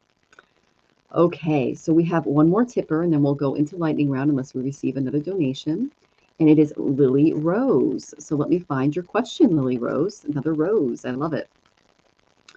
Okay, so her question is, should I sign a lease to move community tomorrow? My problem is noisy neighbors. I'm hoping for better luck. From 2133 to 1085. Now, just to let everybody know, Venus is in Gandanta. What is a Gandanta? It's between water and fire signs, specifically the Abukta Mula Gandanta. That's between Scorpio and Sagittarius. Doing anything material right now is not recommended until the 8th. Okay. The reason, and that's for everybody in the audience. Now, for you, Lily Rose, you're really pretty. I love that photo of you. I got Pluto and I got Moon. So that's kind of a no. Pluto is also Yama, god of death, things like that. The United States just had its 248th year with Yama, our Pluto return here in this country. And the moon represents our emotional self, our inner self, the self that we show. It's also our intuition and things like that, our emotions. It rules the third eye.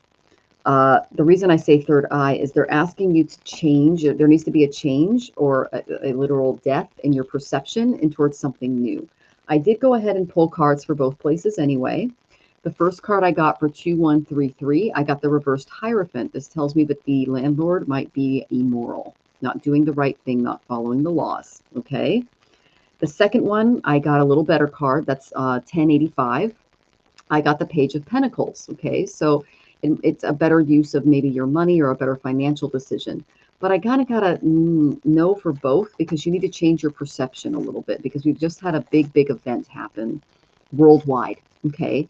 And with that energy comes a slight shift in our perception. And this is for everybody, because we're all going through this right now, but specifically for you, sweetie. So remember that nature is always trying to maintain some types of balance. That's what the yin and the yang represent. And it's only our perception and labels that cause us to think otherwise. So you're viewing the next step in your life from a very rigid perspective, and they're asking you to expand out of that, because we just saw an enormous shift. We're going to see more of this shift between November 14th and 16th, okay, in the world. They're saying cultivate the ability to kind of step out of any drama in your situation, especially regarding the neighbors. And okay, they're pretty intolerable. That's what they're showing me. But if you take a different viewpoint, it'll shift your judgment of this person from intolerable to it is what it is. I'm just going to be honest with you guys. We have a neighbor situation upstairs, and they jump off the furniture sometimes even at 4 in the morning. It's insane. It's a lot. So I literally will wear earplugs or headsets around the apartment during the day, during the night, wherever, because it's so loud up there. So you can get a white noise machine, something like that. But they're saying that right now is probably not the best time to move. You need to do a little bit more research. You need to develop a little bit different perception. So letting go of that tether will hold you to a certain, that's holding you to a certain viewpoint, is going to free you from the situation and allow something to open up to you in a more natural way instead of you trying to force it. So they're basically trying to get you back into balance, and they're giving you some signs and symbols to help you there. Again, the second apartment's a little better, but this is not the best time to move, astrologically and according to the cards. So, yeah, I hope that was helpful. I'm excited to see what Jonathan has for you, and thank you so much for letting us tap in, Lily. I really appreciate it. Hi, Lily. I probably already mentioned 3 dozen times that I used to be a real estate broker, and it's yeah, there's a lot going on in this situation, you know. There's the parent aspect, there's the noisy neighbor aspect, the landlord's in a class action lawsuit. The thing that really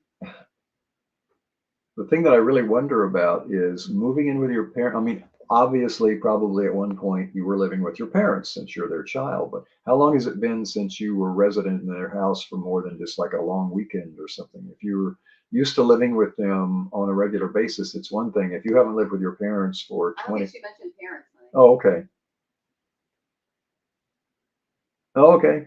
I think I was. That was rose blue. Oh, okay. Well, I have just crossed my roses up. So without the parent, so we're just talking about noisy neighbors where you are, and you're hoping for better luck. Where I was going with this conversational thread was the term luck. Again, I was a real estate broker for a long time, and I can tell you the last thing that you want to rely on is luck. You need to determine if you're moving into a community that does not have noisy neighbors or not. So you're going to have to get a little snoopy. Now, you're looking at signing a lease tomorrow. So if I were you and I were in this position and I was looking at signing a lease tomorrow, I would go to that community tonight, and I would sit in my car, and it's 7 o'clock where we are. It's probably later where you are. I would just sit there for an hour and see what happened. If it's a large apartment complex or if it's just a house with 3 apartments or something, I would get some sense of it. Honestly, I would, if it were me, I would probably ask if I could hold off on the decision for another week. Now, if it's a hot rental situation where you have to take that apartment and it's otherwise meet all of your criteria, price, location, access to resources and stores and things, and you want to take a chance that there aren't noisy neighbors, if you have more than 3 apartments other in the complex, you're probably going to have noisy neighbors. That's just the nature of it. If I were to if this were my decision and I had to decide by tomorrow, I would definitely go over tonight and I would just park in front of it and see what happens for about an hour at the minimum, you know. The other thing is, have you done anything prior to this? Have you talked to other people in the apartment? Have you walked around the neighborhood? Yeah, I'm sorry about the parent thing. I was still thinking about the previous issues. Um, so it's just you got that. But still, you need to determine that the place that you're going is not the same or worse than where you are now. That's the whole point of moving. And the last thing you want to do is to just take a blind jump into another apartment and assume that everything's going to be okay. Because I'm guessing where you are now, you signed, and either the neighbors changed or they were quiet when you were there, and then at night they go crazy. So you need to either go by tonight and just assume that one night's evidence is all you need, or ask for a couple of days to think about it. If it's a hot market, you may not have that option. And then you're forced with either jumping to a place where you don't know if it's going to solve your problem, or looking for someplace else and staying where you are for a while, if that's an option. So you live in the community now and you feel that it's okay. Is this like another building in a multi-building community and you're moving far enough away from the neighbors you're trying to get away from? Prices change daily. Well, that's real estate, you know. Well, if you're living in this community, you should be somewhat aware of that building or that part of the complex, I'm guessing. So this isn't completely cold for you. The other thing you might do, and again, I used to be a real estate agent, you get used to just crossing all sorts of boundaries when you're working with clients. You might just go over to the place you're thinking of moving and knocking on a door that is not the place, not the apartment that you're thinking of. If anyone answers, you just say, hey, I'm thinking of moving into this building. Is it really quiet? Is it, are there any problems? And people will, surprisingly, people will almost always give you an honest answer, like, oh gosh, the guy on the third floor is just a monster. His bass thumps through the apartment all night. So I would go by, knock on a couple of doors, prior to your signing appointment, and see what's up. And if nobody answers in that building, go to the next building and say, hi, I'm thinking about moving in this community. What do you know about that building over there? Can you hear it from here?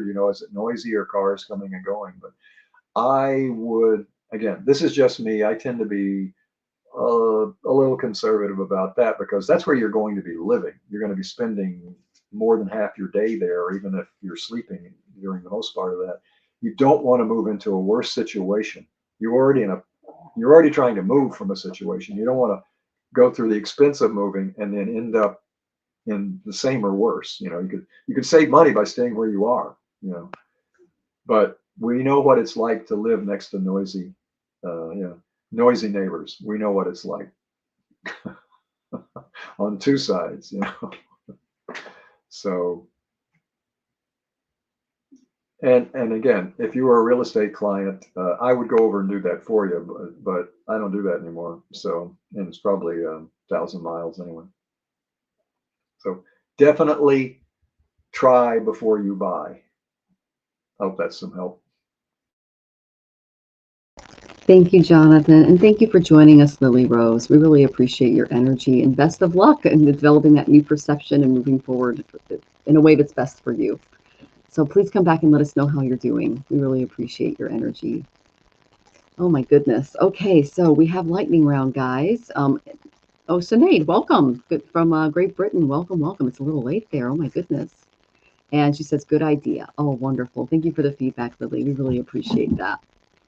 Oh, yeah, Rosie's, that's our dog. She's jumping up over there. So, okay, so I'm going to go ahead and call some people in the audience for lightning round. I'm going to pull a couple of cards for you, okay?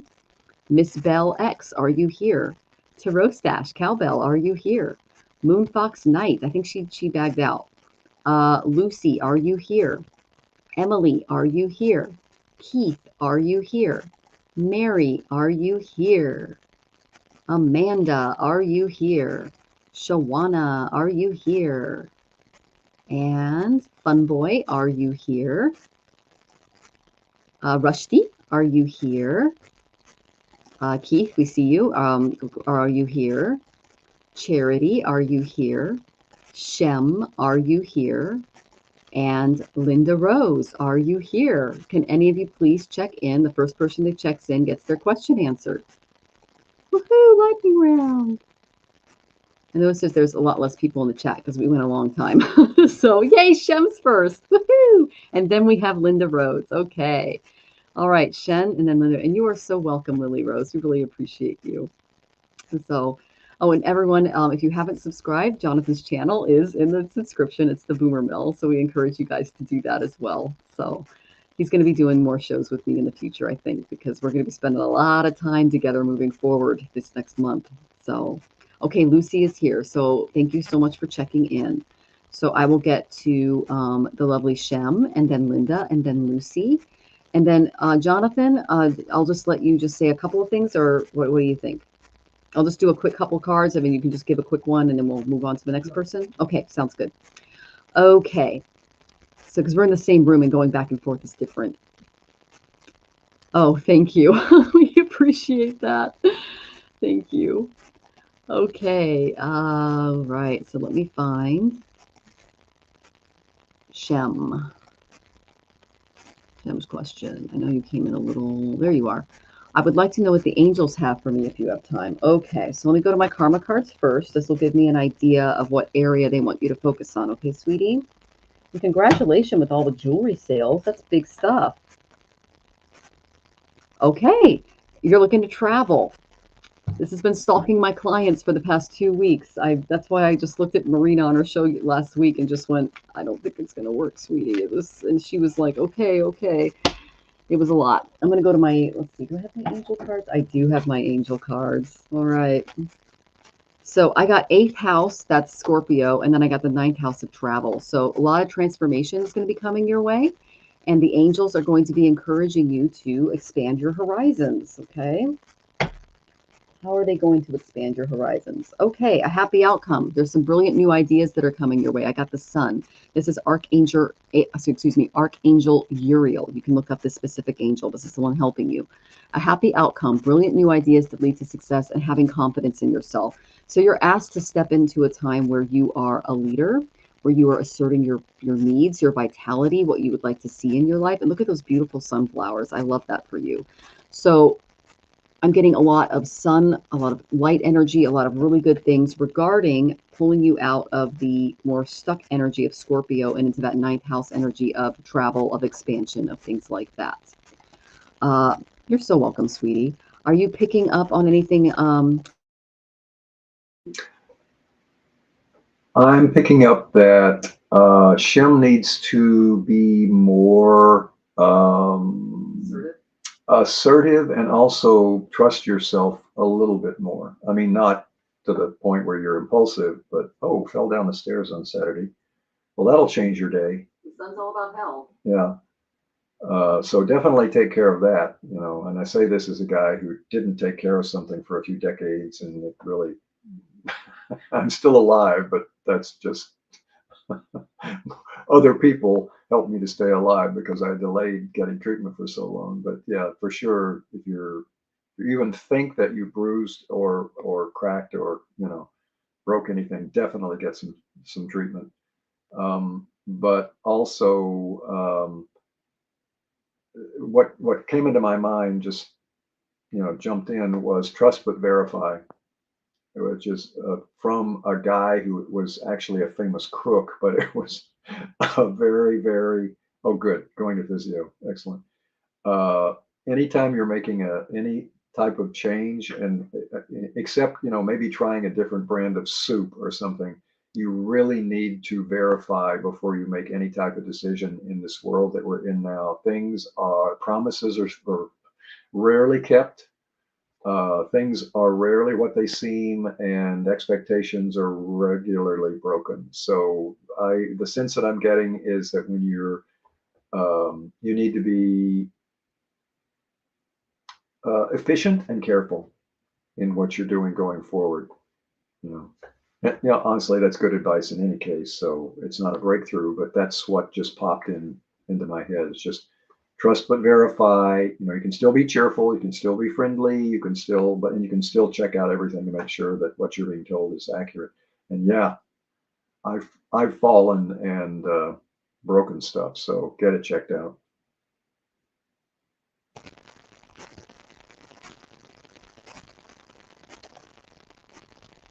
Okay. Oh, we hope that was helpful, Shem. And yeah. Oh, I'm glad that you liked it. Wonderful. Okay. So I'm sending you lots of love as you heal. I got the sun card, so your recovery is well on its way. They showed me a series of car accidents that you were in, and they're relating it to one of your planets. It might be Ketu, but he's headless. So just trying to be more present and mindful can kind of help with that area too. I know that when I'm in Ketu subdasha, I tend to get into accidents and things because mine's in Gandanta. So I'm with you. So just trying to maintain a more presence in your environment is what they're telling me. So hi Sarah. Sarah, we're doing great. It's good to see you. Great sunshades. Those are fabulous. And you're so welcome, Shem. Thank you. All right. So we have been on for 3 hours, so questions are closed, guys. Okay, because we've been here for 3 hours. The reason why is because Jonathan is a beast. He can do this for a while, which is fantastic. So I'm going to do Linda Rose because you checked in, and then we'll get to Lucy. So Linda Rose, hello, my daughter would love to start her family. Do you see little souls coming through? Okay. All right. No, not yet. Okay. Let me pull some clarifiers. Okay. I got Saturn and I got the South Node. Those are two no cards. Saturn blocks and the South Node is just that's attachments. Okay. So there might be something going on there. So let's look into that.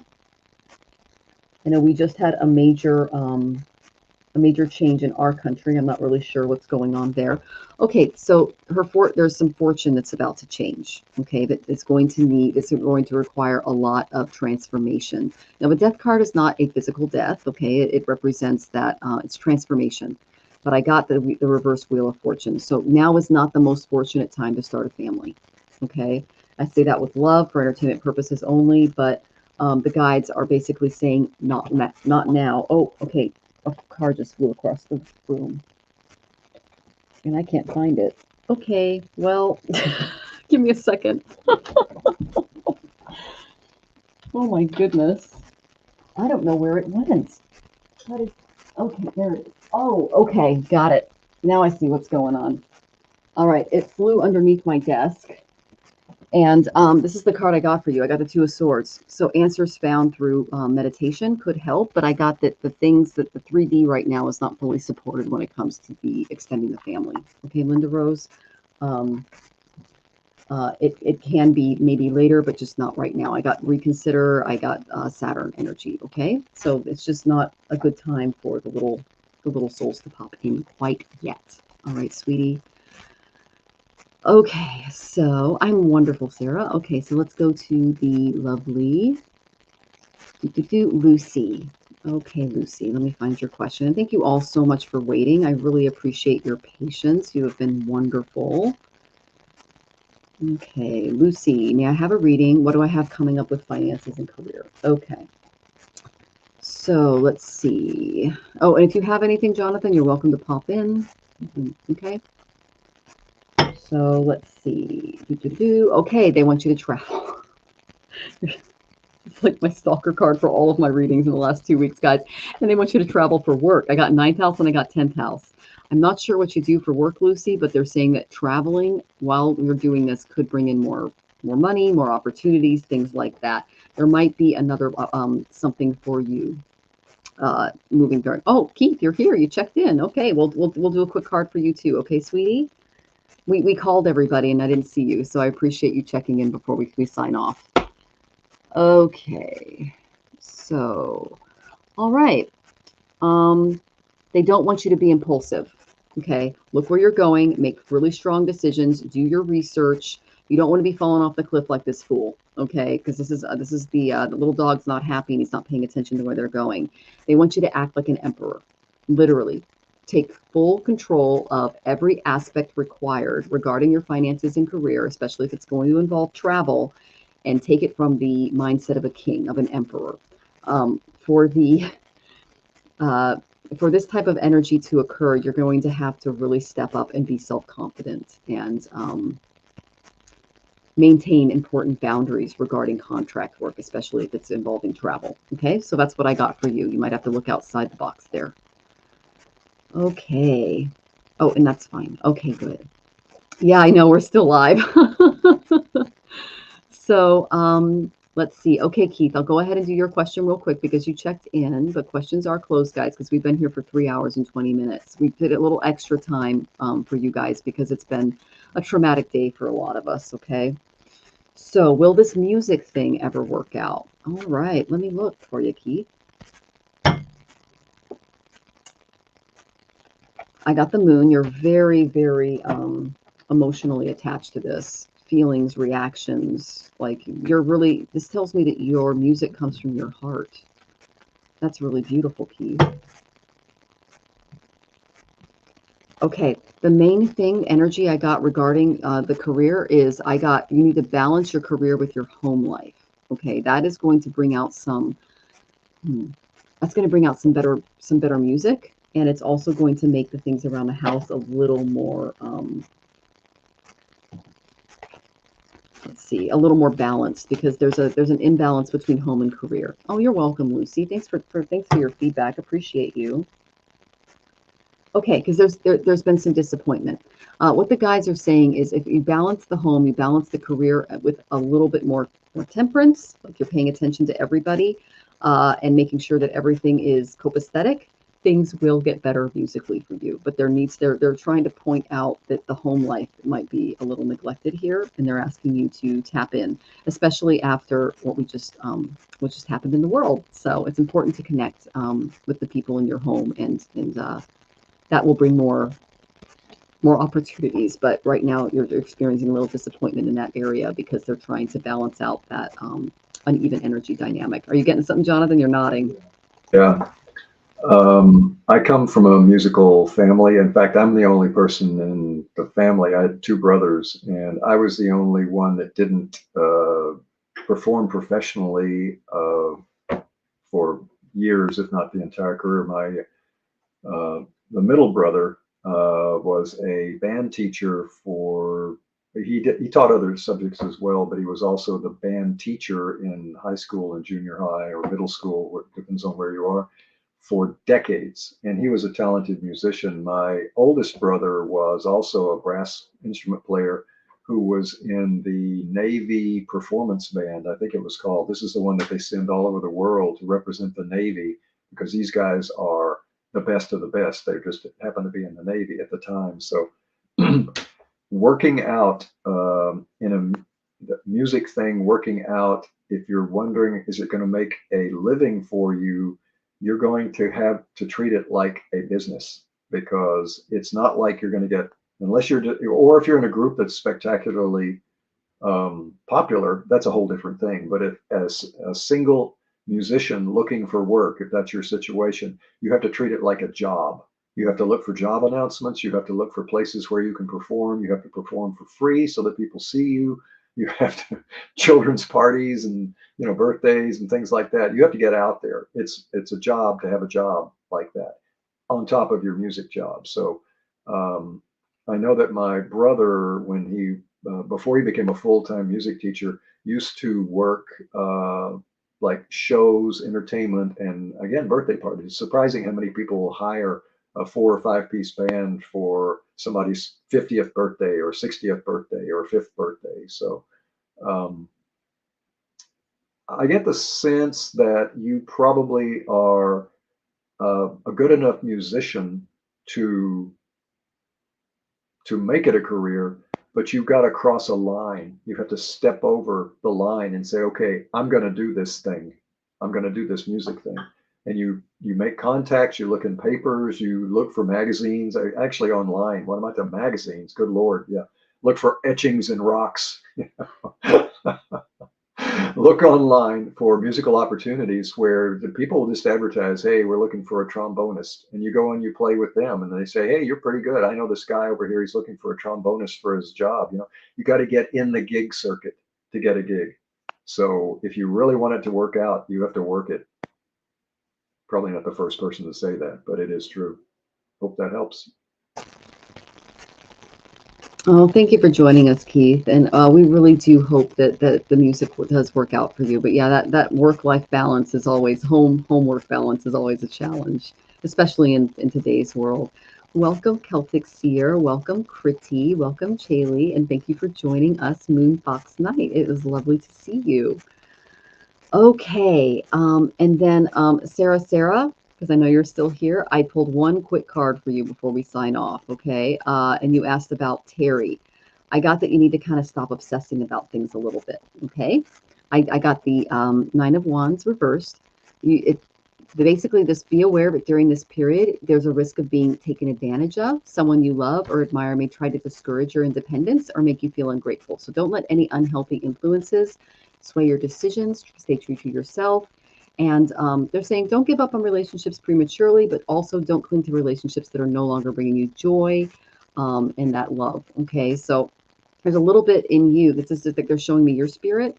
They're saying that a strong sense of self-discipline can lead to disappointment if you don't meet your own high standards, regardless of the outcome.